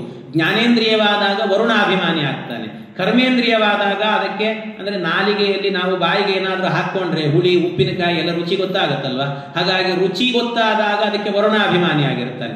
ನಾವು ಮಾತನಾಡುವ ಕ್ರಿಯೆಯನ್ನು ಮಾಡುವಾಗ ನಾಲಿಗೆಗೆ ಅಗ್ನಿ ಅಭಿಮಾನಿ ಆಗ್ತಾನೆ. ಹೀಗೆ ಒಬ್ಬೊಬ್ಬ ಅಭಿಮಾನಿ ದೇವತೆಗಳಿದ್ದಾರಂತೆ. ಈ ಎಲ್ಲ ಅಭಿಮಾನಿ ದೇವತೆಗಳು ತೈಜಸ ತತ್ವದಿಂದ ಹುಟ್ಟಿದವರು, ಅವರೆಲ್ಲ ಅವತಾರ ಮಾಡಿದವರು. ತಾಮಸ ತತ್ವ ಇದೆಯಲ್ಲ ಅದರಿಂದಲೂ ಕೂಡ ದೇವತೆಗಳು ಅವತಾರ ಮಾಡಿದರು. ಯಾರು ಅಂತ ಹೇಳಿ, ಎಲ್ಲಿದ್ದಾರೆ ಅವರು ಅಂದರೆ ಹೊರಗಡೆ ಇರುವಂಥ ಏನು ಪಂಚಭೂತಗಳಿದ್ದಾವಲ್ವ, ಹೊರಗಡೆ ಇಲ್ಲೂ ಇದೆ ಪಂಚಭೂತ, ಆ ಕಡೆಯೂ ಹೊರಗಡೆನೂ ಇದೆ. ಹಾಗಾಗಿ ಆ ಎಲ್ಲ ಪಂಚಭೂತಗಳಲ್ಲೂ ಕೂಡ ಆ ದೇವತೆಗಳೆಲ್ಲರೂ ಕೂಡ ಇರ್ತಾರೆ. ಆದ್ದರಿಂದ ಹೀಗೆ ವೈಕಾರಿಕ, ತೈಜಸ, ತಾಮಸ ಅಂತ 3 ತತ್ವಗಳಿಂದಲೂ ಕೂಡ ದೇವತೆಗಳು ಹುಟ್ಟುತ್ತಾರೆ. ಆಮೇಲೆ ಆ ಅಹಂಕಾರ ತತ್ವ ಆದ ನಂತರ ಅದರ ಮೂಲಕವಾಗಿ ಭಗವಂತ ಆಕಾಶವನ್ನು ಸೃಷ್ಟಿ ಮಾಡ್ತಾನೆ. ಆಕಾಶಾದ್ವಾಯು ವಾಯೋರಗ್ನಿ ಅಗ್ನೇರಾಪಃ ಅಭ್ಯ ಪೃಥಿವೀ ಅಂತ ಭಗವಂತ ಆಕಾಶದಿಂದಾಗಿ ವಾಯು, ವಾಯುವಿನಿಂದಾಗಿ ಅಗ್ನಿ, ಅಗ್ನಿಯಿಂದಾಗಿ ನೀರು, ನೀರಿನಿಂದಾಗಿ ಪೃಥಿವಿಯನ್ನ ಹೀಗೆ ಸೃಷ್ಟಿ ಮಾಡಿದ ಭಗವಂತ. ಇವುಗಳನ್ನು ಸೃಷ್ಟಿ ಮಾಡುವಾಗ ಏನು ಮಾಡ್ತಾನೆ ಪರಮಾತ್ಮ ಅಂತ ಹೇಳಿದರೆ, ಆಕಾಶವನ್ನು ಸೃಷ್ಟಿ ಮಾಡುವಾಗ ಆಕಾಶದ ಜೊತೆಗೆ ಒಂದು ತನ್ಮಾತ್ರೆಯನ್ನು ಸೃಷ್ಟಿ ಮಾಡಿದ, ಒಂದು ಶಬ್ದ ಅನ್ನುವ ಗುಣವನ್ನು ಇಟ್ಟ ಅದರಲ್ಲಿ. ಆಮೇಲೆ ಈ ವಾಯುವನ್ನು ಸೃಷ್ಟಿ ಮಾಡಿದ್ನಲ್ಲ, ವಾಯುವನ್ನು ಸೃಷ್ಟಿ ಮಾಡುವಾಗ ಅಲ್ಲಿ ಯಾವ ಗುಣ ಇಟ್ಟಿದ್ನೋ ಅದರ ಜೊತೆಗೆ ಇನ್ನೊಂದು ಸೇರಿಸಿದ ಸ್ಪರ್ಶ ಅಂತ. ಅಂದರೆ ಶಬ್ದ ಮತ್ತು ಸ್ಪರ್ಶ, ವಾಯುವಿನಲ್ಲಿ 2 ಗುಣಗಳಿದೆ. ಈ ತಾರ್ಕಿಕ ಪ್ರಕ್ರಿಯೆಯಲ್ಲಿ ವಾಯುವಿನಲ್ಲಿ ಸ್ಪರ್ಶ ಇದೆ ಅಂತ ಹೇಳ್ತಾರೆ, ಶಬ್ದ ಇಲ್ಲ ಅಂತ ಹೇಳ್ತಾರೆ. ಆದರೆ ನಮ್ಮ ತತ್ವದಲ್ಲಿ, ನಮ್ಮ ಸಿದ್ಧಾಂತದಲ್ಲಿ ವಾಯುವಿನಲ್ಲೂ ಕೂಡ ಶಬ್ದ ಇದೆ. ಯಾಕೆ ಅಂತಂದರೆ ವಾಯು ನೋಡಿ, ಗಾಳಿ ಬೀಸಿದಾಗ ನಮಗೆ ಮೈಗೆಲ್ಲ ತಂಪಾದಾಗ ಅಯ್ಯೋ ತುಂಬ ಚಳಿ ಅನ್ನಿಸ್ತಾ ಇದೆ, ಸ್ವಲ್ಪ ಫ್ಯಾನ್ ಸಣ್ಣದು ಮಾಡು ಅಂತ ಹೇಳ್ತೀವಿ, ಅಂದರೆ ಸ್ಪರ್ಶ ಗುಣ ಇದೆ. ಅದರ ಜೊತೆಗೆ ಗಾಳಿ ಜೋರು ಬೀಸಿದಾಗ ಇವು ಗಾಳಿ ಏನಿವತ್ತು ಬರ್ರಂತ ಗಾಳಿ ಬೀಸ್ತಾ ಇದೆ, ಹಾಗಾದ್ರೆ ಬರ್ರಂತ ಗಾಳಿ ಬೀಸ್ತಿದೆ ಅಂದರೆ ಬರ್ರ ಅನ್ನುವ ಶಬ್ದ ನಿಮಗೆ ಅದರಲ್ಲಿ ಇದೆ ಅಂತ ಅರ್ಥ ಗಾಳಿಯಲ್ಲಿ. ಹಾಗಾಗಿ ವಾಯುವಿನಲ್ಲಿ ಶಬ್ದವೂ ಇದೆ, ಜೊತೆಗೆ ಈ ಸ್ಪರ್ಶ ಎನ್ನುವುದು ಇದೆ. ಅದರಿಂದ ಹುಟ್ಟಿದ್ದು ಯಾವುದು ಅಂತ ಹೇಳಿದರೆ ಆ ವಾಯುವಿನಿಂದ ವಾಯೋರ್ ಅಗ್ನಿ, ಅಗ್ನಿಯನ್ನು ಸೃಷ್ಟಿ ಮಾಡಿದ ದೇವರು. ಆ ಅಗ್ನಿ ಎನ್ನುವಂತಹದ್ದು ಅದರಲ್ಲಿ ಈ 2 ಗುಣದ ಜೊತೆಗೆ ಇನ್ನೊಂದು ಸೇರಿಸಿದ ರೂಪ ಅಂತ. ಅಂದರೆ ಶಬ್ದ ಜೊತೆಗೆ ಸ್ಪರ್ಶ ಜೊತೆಗೆ ಇನ್ನೊಂದು ರೂಪ ಅಂತ. ಕಣ್ಣಿಗೆ ಕಾಣಿಸುತ್ತೆ, ರೂಪ ಇರುವಂತಹದ್ದು ಮಾತ್ರ ಕಾಣಿಸುತ್ತೆ, ಆದ್ರಿಂದ ರೂಪವನ್ನು. ಹೀಗೆ 3 ಅಗ್ನಿಯಲ್ಲಿ ಚಟಪಟ ಅನ್ನೋ ಶಬ್ದ ಇದೆ, ಸ್ಪರ್ಶ ಬಿಸಿ ಆಗತ್ತೆ ನಮಗೆ, ಅದರ ಜೊತೆಗೆ ರೂಪ ಕಣ್ಣಿಗೆ ಕಾಣಿಸುತ್ತೆ. ಹಾಗಾಗಿ ಅಗ್ನಿಯಲ್ಲಿ 3 ಸೃಷ್ಟಿ ಮಾಡಿದ. ಆಮೇಲೆ ನೀರಿನಲ್ಲಿ 4. ಈ 3ರ ಜೊತೆಗೆ ಅಂದರೆ ಶಬ್ದ, ಸ್ಪರ್ಶ ಜೊತೆಗೆ ರೂಪ, ಅದರ ಜೊತೆಗೆ ರಸ ಅಂತ. ರಸವನ್ನು ಇಟ್ಟ ಭಗವಂತ. ನೀರಿನಲ್ಲಿ ಒಂದು ರಸ ಇದೆಯಲ್ಲ, ಈ ರಸ ನೀವು ಜಗತ್ತಿನಲ್ಲಿ ಏನು ಮಾಡಿದರೂ ಸಿಗಲ್ಲ. ಭಗವಂತನ ಸೃಷ್ಟಿನೇ ಅದ್ಭುತ, ದೇವರ ಸೃಷ್ಟಿ. ನೀರಿನ ಸವಿ ಇದೆಯಲ್ವ, ನಿಮಗೆ ತುಂಬ ಬಾಯಾರಿಕೆ ಆದಾಗ ನಿಮಗೆ ಎಷ್ಟು ಹಾಲು ಕೊಟ್ಟರೂ ಸಂತೋಷ ಆಗಲ್ಲ. ನೀರು ಕುಡಿದ್ರೆ ಒಂದು ಸಂತೋಷ ಇದೆ.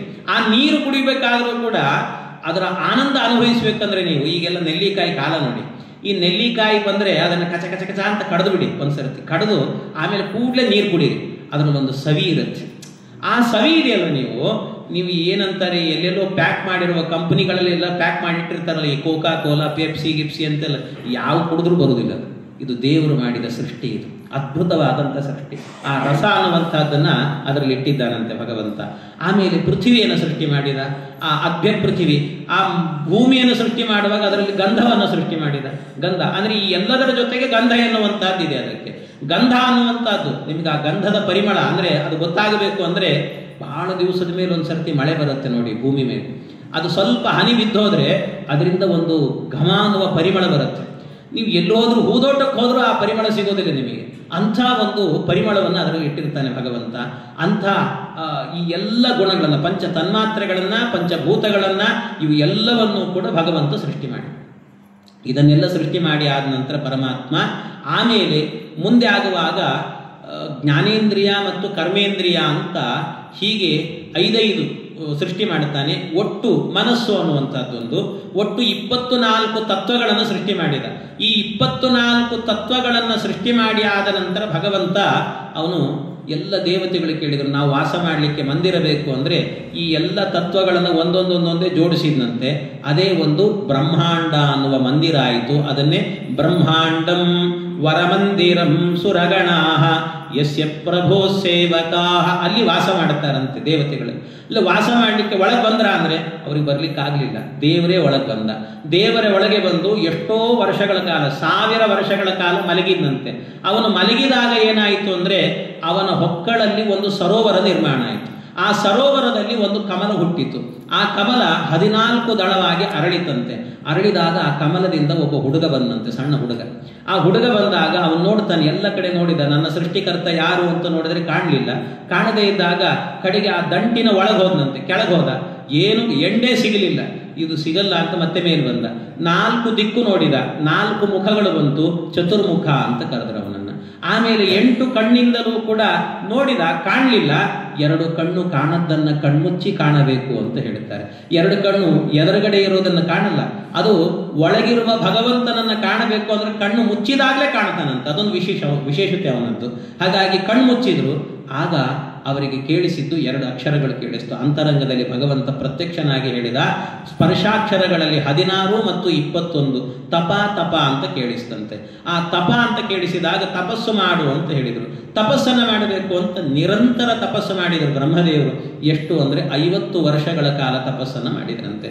ಬ್ರಹ್ಮದೇವರ 50 ವರ್ಷ ಅಂದರೆ ಸಾಮಾನ್ಯ ಅಂತ ತಿಳಿಬೇಡಿ, ಮತ್ತೆ ಬಹಳ ದೊಡ್ಡದು. ಬ್ರಹ್ಮದೇವರ ಆಯುಷ್ಯವೇನೇ ಒಂದು ಪರ, 100 ವರ್ಷಕ್ಕೆ ಪರ ಅಂತ ಹೆಸರು.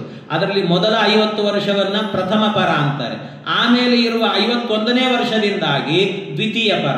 ಈಗಿರೋದು 51ನೇ ವರ್ಷ ಅವರಿಗೆ. ಹಾಗಾಗಿ ನಾವೀಗೆಲ್ಲ ಸಂಕಲ್ಪ ಮಾಡುವಾಗ ಅದ್ಯ ಬ್ರಹ್ಮಣ ದ್ವಿತೀಯ ಪರಾರ್ಧೆ ಅಂತ, 2ನೇ ಪರಾರ್ಧದಲ್ಲಿ ನಾವಿದ್ದೇವೆ. 51ನೇ ವರ್ಷ ರನ್ನಿಂಗು ಅಂತ ಅರ್ಥ. ದೇಶಕಾಲಗಳನ್ನು ಹೇಳಬೇಕಲ್ವ. ಇದರಲ್ಲಿ 50 ವರ್ಷ ಕಳೆದಿದ್ದಾರೆ ಅಂದರೆ ಅದು ಎಷ್ಟಿರಬೇಕು? ಒಂದು ಸರ್ತಿ ನಿಮಗೆ ಸುಮ್ಮನೆ ಅವರ ಒಂದು ದಿನದ ಲೆಕ್ಕ ಹೇಳ್ತೇನೆ. ಒಂದು ದಿನ ಅಂದರೆ ಹೇಗಿರುತ್ತೆ ಗೊತ್ತಾ? ಬ್ರಹ್ಮದೇವರದ್ದು ಚತುರ್ಮುಖ ಬ್ರಹ್ಮದೇವರಿಗೆ ಒಂದು ದಿನ ಅಂದರೆ ನಮಗೆ 1 ವರ್ಷ ಆಯಿತು ಅಂತ ಆದರೆ ದೇವತೆಗಳಿಗೆ ಅದು 1 ದಿನ ಅಂತ ಲೆಕ್ಕ. ದಿನ ಅಂತ ಲೆಕ್ಕ ಅಂದರೆ 1 ದಿನ ಅಂದರೆ ದಕ್ಷಿಣಾಯಣ ರಾತ್ರಿ, ಉತ್ತರಾಯಣ ಹಗಲು, 6 ತಿಂಗಳು 6 ತಿಂಗಳು ಅವರಿಗೆ ದೇವತೆಗಳಿಗೆ. ಇಂಥ ದಿನಗಳು ದೇವಮಾನದಲ್ಲಿ ನಮಗೆ 1 ವರ್ಷ ಆದರೆ ಅವರಿಗೆ 1 ದಿನ. ಅಂಥ ದೇವಮಾನದ ದಿನಗಳು 1 ವರ್ಷ ಆಗಬೇಕಂತೆ. ಅದು 360 365 ಏನೋ ಇಟ್ಕೊಳ್ಳಿ, ಅಂತೂ ಅಷ್ಟು ದಿನ ಅದು ಆಯಿತು ಅಂದರೆ 1 ವರ್ಷ. ಇಂಥ ವರ್ಷಗಳು ಎಷ್ಟಾಗಬೇಕು ಅಂದರೆ 12,000 ವರ್ಷ ಆಗಬೇಕಂತೆ. 12,000 ವರ್ಷ ದೇವಮಾನದಲ್ಲಿ ಆಯಿತು ಅಂದರೆ ಅದು ಒಂದು ಚತುರ್ಯುಗ ಅಂತ ಕರೀತಾರೆ. ಒಂದು ಚತುರ್ಯುಗ ಅಂದರೆ ದೇವಮಾನದಲ್ಲಿ 4000 ವರ್ಷ ಕೃತಯುಗ, ದೇವಮಾನದಲ್ಲಿ 3000 ವರ್ಷ ತ್ರೇತಾಯುಗ, ದೇವಮಾನದಲ್ಲಿ 2000 ವರ್ಷ ದ್ವಾಪರ, ದೇವಮಾನದಲ್ಲಿ 1000 ವರ್ಷ ಅದು ಕಲಿಯುಗ ಅಂತ. ಮತ್ತೆ 10,000 ಆಯಿತು. 2,000 ಹೇಗೆ ಅಂದರೆ ಸಂಧಿಕಾಲ. ಅಂದರೆ ಈ ಕಲಿ ಆದ ನಂತರ ಮತ್ತೆ ಕೃತ ಆರಂಭ ಆಗಲಿಕ್ಕೆ ದೇವಮಾನದಲ್ಲಿ 800 ವರ್ಷ, ಕೃತ ಆದಮೇಲೆ ತ್ರೇತೆ ಆರಂಭ ಆಗಲಿಕ್ಕೆ 600, ತ್ರೇತೆ ಆದಮೇಲೆ ದ್ವಾಪರ ಆರಂಭ ಆಗಲಿಕ್ಕೆ 400, ದ್ವಾಪರ ಆದಮೇಲೆ ಕಲಿ ಆರಂಭ ಆಗಲಿಕ್ಕೆ 200 ಅಂತ. ಇದು ಸಂಧಿಕಾಲ. ಒಟ್ಟು 12,000 ವರ್ಷ. ಎಷ್ಟು 12,000 ವರ್ಷ ಆಯಿತು ಅಂದರೆ ಒಂದು ಚತುರ್ಯುಗ ಆಯಿತು ಅಂತ ಅರ್ಥ. ಇಂಥ ಚತುರ್ಯುಗಗಳಾಗಬೇಕಾದ್ರೆ ಎಷ್ಟಾಗಬೇಕು ಅಂತಂದ್ರೆ 71 ಬಾರಿ ಆಗಬೇಕಂತ. ಇಂಥ ಚತುರ್ಯುಗಗಳು ಈ 12,000 ವರ್ಷಗಳು 71 ಬಾರಿ ಈ ಚಕ್ರ ತಿರುಗಬೇಕು. ಅಷ್ಟು ತಿರುಗಿತು ಅಂದ್ರೆ ಅದಕ್ಕೆ ಒಂದು ಮನ್ವಂತರ ಅಂತ ಕರೀತಾರೆ. ಮನ್ವಂತರಂತೂ ದಿವ್ಯಾನಾಂ ಯುಗಾನಾಂ ಏಕಸಪ್ತತಿ ಅಂತ. ಏಕಸಪ್ತತಿ ಯುಗಗಳು ಕಳೀತು ಅಂತಾದರೆ ಆಗ ಒಂದು ಮನ್ವಂತರ ಅಂತ. ಹಾಗೆ ನಡೆಯುತ್ತಂತೆ. ಇಂಥ ಮನ್ವಂತರಗಳು 14 ತಿರುಗಬೇಕು. 14 ತಿರುಗಿದರೆ ಅಂದರೆ ಅವಾಗ ಎಷ್ಟಾಗಿರುತ್ತೆ ಈ ಚತುರ್ಯುಗದ ಚಕ್ರ ಎನ್ನುವುದು ಎಷ್ಟಾಗತ್ತೆ ಅಂದರೆ 1,000 ಬಾರಿ ಈ ಚತುರ್ಯುಗದ ಚಕ್ರ ತಿರುಗಬೇಕು. 1,000 ಬಾರಿ ಈ ಚತುರ್ಯುಗದ ಚಕ್ರ ಎನ್ನುವಂತಹದ್ದು ತಿರುಗಿತು ಅಂತಾದರೆ ಆಗ ಚತುರ್ಮುಖ ಬ್ರಹ್ಮದೇವರಿಗೆ ಅಷ್ಟೂ ಕೂಡ ಬರೀ ಒಂದು ಹಗಲು 12 ತಾಸಂತಷ್ಟೇ. ಅಷ್ಟೇ ಪುನಃ ಮತ್ತೆ ಈ ಚತುರ್ಯುಗಗಳ ಚಕ್ರ ಎನ್ನುವಂತಹದ್ದು 1,000 ಬಾರಿ ತಿರುಗಿದ್ರೆ ಅದು ಒಂದು ರಾತ್ರಿ. ಅಂದರೆ ಒಟ್ಟಾಗಿ 2,000 ಬಾರಿ ಈ ಚತುರ್ಯುಗದ ಚಕ್ರ ಎನ್ನುವಂತಹದ್ದು ತಿರುಗಿತು ಅಂತಾದರೆ ಅದು ಚತುರ್ಮುಖ ಬ್ರಹ್ಮದೇವರಿಗೆ ಒಂದು ದಿನ ಅಂತ ಕರೆಸಿಕೊಳ್ಳುತ್ತೆ. ಇಂಥ ದಿನಗಳು 360 ಆಗಬೇಕು. ಅಂಥದ್ದು 50 ಬಾರಿ ತಿರುಗಬೇಕು. ಅದು 50 ವರ್ಷ. ಅಷ್ಟೂ ಮಾಡಿದ್ದೇನು ಬ್ರಹ್ಮದೇವರು ಅಂದರೆ ತಪಸ್ಸು ತಪಸ್ಸು ತಪಸ್ಸು. ಇಷ್ಟು ತಪಸ್ಸನ್ನು ಮಾಡಿದಂತೆ. ಇಷ್ಟು ತಪಸ್ಸನ್ನು ಮಾಡಿದಾಗ ಆಗ ಕಡೆಯಲ್ಲಿ ನಾರದರು ಬಂದು ಕೇಳ್ತಾರೆ, ಸ್ವಾಮಿ ಇಷ್ಟು ತಪಸ್ಸು ಮಾಡಿದಿರಲ್ಲ, ಜೀವನ ವ್ಯರ್ಥ ಮಾಡ್ಕೊಳ್ಳಿಲ್ವ ನೀವು? ಏನು ಸಿಕ್ತು ನಿಮಗೆ ಫಲ ಅಂತ ಕೇಳಿದರೆ ಅವ್ರು ಹೇಳ್ತಾರೆ, ನನ್ನ ತ್ರಿಕರಣ ಶುದ್ಧಿ ಆಗಿದೆ ಅಂದರು. ನ ಭಾರತಿ ಮೇಂಗ ಮೃಷೋಪಲಕ್ಷ್ಯತೆ ನ ಮೇ ಹೃಷಿ ಕಾಣಿ ಪತಂತ್ಯ ಸತ್ಪತೆ. ಎಂಥ ಮಾತು! ನನ್ನ ಅಂತರಂಗ ಶುದ್ಧವಾಗಿದೆ, ನನ್ನ ಮನಸ್ಸು ಶುದ್ಧವಾಗಿದೆ, ನನ್ನ ನಾಲಿಗೆ ಶುದ್ಧವಾಗಿದೆ, ನನ್ನ ದೇಹ ಶುದ್ಧವಾಗಿದೆ. ಈ 3 ಪ್ರಯೋಜನ ಸಿಕ್ಕಿದೆ ಅಂದರು ಅವರು. ಏನು ಅಂದರೆ ನನ್ನ ನಾಲಿಗೆ ಶುದ್ಧ ಅಂದರೆ ಒಂದು ದಿವಸವೂ ಕೂಡ ನನ್ನ ನಾಲಿಗೆ ದೇವರಿಗೆ ವಿರುದ್ಧವಾಗಿ ಮಾತಾಡಲ್ಲ, ದೇವರಿಗೆ ವಿರುದ್ಧವಾಗಿ ಹೋಗೋದೇ ಇಲ್ಲ, ಏನಾದರೂ ಹೋಗಲ್ಲ. ನನ್ನ ಮನಸ್ಸು ದೇವರಿಗೆ ವಿರುದ್ಧವಾದ ಯೋಚನೆ ಮಾಡಲ್ಲ. ನಾವಿವತ್ತು ರಾಯರಿಗೆ ಪಂಚಾಮೃತ ಮಾಡಿಸಿ ನಾಳೆ ನನಗಿದು ಸಿಗಬೇಕು ಅಂತ ಕೇಳಿದಾಗ ಸಿಗಲಿಲ್ಲ ಅಂದರೆ ರಾಯರೇ ನಿಮಗೆ ಪಂಚಾಮೃತ ಮಾಡಿದ್ದು ವ್ಯರ್ಥ ಆಯ್ತಲ್ಲ ಅಂದುಬಿಡ್ತೇವೆ ನಾವು. ಆದರೆ ಅವರ ಮನಸ್ಸಿನಲ್ಲಿ ಅವರ ನಾಲಿಗೆಯಲ್ಲಿ ಎಲ್ಲೂ ಕೂಡ ಇಂಥ ಆಲೋಚನೆ ಬರೋದೇ ಇಲ್ಲ ಅಂತ ಅವರಿಗೆ. ಜೊತೆಗೆ ಅವರ ದೇಹ ಶುದ್ಧ. ಯಾಕೆ ಅಂದರೆ ಪರಶುಕ್ಲರು, ಅಂದರೆ ಅವರ ದೇಹದ ಒಳಗೆ ಯಾವುದೇ ರೀತಿಯಾದಂಥ ಕಲಿ ಪ್ರವೇಶ, ದೈತ್ಯರ ಪ್ರವೇಶ ಎನ್ನುವುದಿಲ್ಲ ಅವರಿಗೆ. ಅದರಿಂದ ನನ್ನ ದೇಹ ಶುದ್ಧ ಆಗಿದೆ ಎಂದರು. ಎಷ್ಟು ಶುದ್ಧ ಅಂದರೆ ಅವರ ಮನಸ್ಸು ದೇವರ ವಿರುದ್ಧವಾಗಿ ಆಲೋಚನೆನೇ ಮಾಡಲ್ಲ. ಎಷ್ಟರ ಮಟ್ಟಿಗೆ ಆಲೋಚನೆ ಮಾಡಲ್ಲ ಅಂತ ಹೇಳಿದರೆ ಒಂದು ನಿಮಗೆ ನಿದರ್ಶನ ಹೇಳ್ತೀನಿ. ಬ್ರಹ್ಮದೇವರ ಪದವಿಗೆ ಬರುವಂಥ ವಾಯುದೇವರಿಗೇನೆ ಅದು ಬರುವುದಿಲ್ಲಂತೆ. ವಾಯುದೇವರು ಭೀಮಸೇನ ದೇವರಾಗಿದ್ದಾಗ ಕುಂತಿದೇವಿ ಒಂದು ಮಾತು ಹೇಳಿದ್ಲಂತೆ. ಕೃಷ್ಣ ಕೇಳ್ತಾನೆ, ಕುಂತಿ ನಿನಗೇನಾದರೂ ಜೀವನದಲ್ಲಿ ಆಸೆ ಇದ್ದರೆ ಹೇಳು, ಈಡೇರಿಸ್ತೇನೆ ಅಂದಾಗ ಆ ಕೊನೆಗೆ ಹೇಳಿದ್ಲಂತೆ, ಕೃಷ್ಣ ನಿನ್ನ ಸರ್ವೋತ್ತಮತ್ವವನ್ನು ಕಣ್ಣಿಂದ ನೋಡಬೇಕು ಅಂತ ಆಸೆ ನನಗೆ. ಸರಿ ಆಯಿತು ಅಂತ ಎಲ್ಲರ ಜೊತೆಗೆ ಯುದ್ಧ ಮಾಡ್ತೇನೆ ಅಂತ ಯುದ್ಧ ಮಾಡಿದ. ಕೌರವರು, ಭೀಷ್ಮಾಚಾರ್ಯರು, ದ್ರೋಣಾಚಾರ್ಯರು ಎಲ್ಲರ ಜೊತೆಗೆ ಯುದ್ಧ ಮಾಡಿದ. ಪಾಂಡವರು ಎಲ್ಲರ ಜೊತೆಗೆ ಎಲ್ಲರನ್ನೂ ಸೋಲಿಸಿದ್ನಂತೆ ಕೃಷ್ಣ. ಎಲ್ಲರನ್ನು ಸೋಲಿಸಿದ. ಕುಂತಿ ಹತ್ತಿರಕ್ಕೆ ಬಂದು ಹೇಳಿದ, ಆಯ್ತಲ್ಲ ನನ್ನ ಸರ್ವೋತ್ತಮತ್ವ ನೋಡಿದೆ ಅಲ್ವಾ, ಸಂತೋಷನ ನಿನಗೆ? ಕುಂತಿ ಹೇಳಿದ್ದು, ಕೃಷ್ಣ ಎಲ್ಲ ಸರಿ, ಎಲ್ಲರ ಜೊತೆಗೆ ಯುದ್ಧ ಮಾಡಿದೆ, ಒಬ್ಬ ಭೀಮನ್ ಜೊತೆಗೆ ಮಾಡಲಿಲ್ಲಲ್ವ ಕೃಷ್ಣ, ಅವನೊಬ್ಬನ ಜೊತೆಗೆ ಯುದ್ಧ ಮಾಡಿಬಿಡು ಅಷ್ಟೇ ಅಲ್ವ? ಸರಿ ಆಯ್ತು, ಭೀಮನ ಕರೆ. ಭೀಮ ಬಂದ. ಭೀಮ ಬಾ, ಏನು ನನ್ನ ಜೊತೆಗೆ ಯುದ್ಧ ಮಾಡು. ನಾನು ಮಾಡಲ್ಲ. ಭೀಮಸೇನ ದೇವರು, ನಾನು ಮಾಡಲ್ಲ. ಅಲ್ಲಪ್ಪ, ನನ್ನ ಸರ್ವೋತ್ತಮತ್ವ ನಿಮ್ಮಮ್ಮ ನೋಡಬೇಕಂತೆ, ಅದಕ್ಕೊಂದ್ಸಲ ಯಾರೋ ನೋಡಬೇಕು ಅನ್ನೋದಕ್ಕೋಸ್ಕರ ನಾನು ನಿನ್ನ ವಿರುದ್ಧವಾಗಿ ಯುದ್ಧ ಮಾಡಲ್ಲ ಕೃಷ್ಣ. ಅಲ್ಲ, ತಮಾಷೆಗೆ ಮಾಡು. ತಮಾಷೆಗೂ ನಿನ್ನ ವಿರುದ್ಧವಾಗಿ ನಾನು ಗದೆಯನ್ನು ಎತ್ತಲ್ಲ. ಇದು ಭೀಮಸೇನ ದೇವರ ಪ್ರತಿಜ್ಞೆ. ಶುದ್ಧೇ ಭಾಗವತೆ ಧರ್ಮೇ ನಿರತೋ ಎಂ ಮೃಗೋದರ ಅಂತ ಇಂಥ ಶುದ್ಧವಾದಂಥ ಧರ್ಮ ಭೀಮಸೇನ ದೇವರದ್ದು. ಇದು ಯಾವುದರಿಂದ ಬಂದದ್ದು ಅಂದರೆ ಭಗವಂತನ ಆರಾಧನೆಯಿಂದ ಬಂದದ್ದು ಅಂತ ಹೇಳ್ತಾರೆ. ಇಂಥ ಶುದ್ಧವಾದ ಮನಸ್ಸು ನಮ್ಮದ್ದು ಅಂತ. ಕೊನೆಗೆ ಕೃಷ್ಣ, ಭೀಮ ನೀನೊಂದು ಚಕ್ರ ಹಿಡಿ, ನಾನು ತಳ್ತೇನೆ ಅಂತ ಹೇಳಿ ತಳ್ಳಿ ಅದರಿಂದ ಸರ್ವೋತ್ತಮತ್ವ ಪ್ರೂವ್ ಮಾಡಿದ. ಅಷ್ಟೇ ಬಿಟ್ಟರೆ ಯುದ್ಧ ಮಾಡಲೇ ಇಲ್ಲ ಕೃಷ್ಣ. ಇದು ಅದರಿಂದ ನನ್ನ ಅಂತರಂಗ, ನನ್ನ ನಾಲಿಗೆ, ನನ್ನ ದೇಹ ಪರಿಶುದ್ಧವಾಗಿದೆ ಭಗವಂತನ ಆರಾಧನೆಯಿಂದ ಅಂತ ಹೇಳ್ತಾರೆ. ಇಷ್ಟು ಹೇಳಿದ ನಂತರ ಆಮೇಲೆ ಚತುರ್ಮುಖ ಬ್ರಹ್ಮದೇವರಿಗೆ ನೀವು ಸೃಷ್ಟಿ ಮಾಡಿ ಎಂದಾಗ ಬ್ರಹ್ಮದೇವರ ಸೃಷ್ಟಿ ಎನ್ನುವಂಥದ್ದು ಅಲ್ಲಿಂದ ಆರಂಭ ಆಗತ್ತೆ. ಅವರು ಏನೆಲ್ಲ ಸೃಷ್ಟಿಗಳನ್ನು ಮಾಡಿದರು, ಆ ಸೃಷ್ಟಿ ಪ್ರಕ್ರಿಯೆಗಳಲ್ಲಿ ಏನೇನು ಬಂತು, ಅದನ್ನೆಲ್ಲ ಮತ್ತೆ ನಾಳೆ ದಿವಸ ಸೇರಿದಾಗ ಚಿಂತನೆ ಮಾಡೋಣ ಅಂತ ಹೇಳುತ್ತಾ ಇಂದಿನ ಉಪನ್ಯಾಸ ಕೃಷ್ಣಾರ್ಪಣಮಸ್ತು.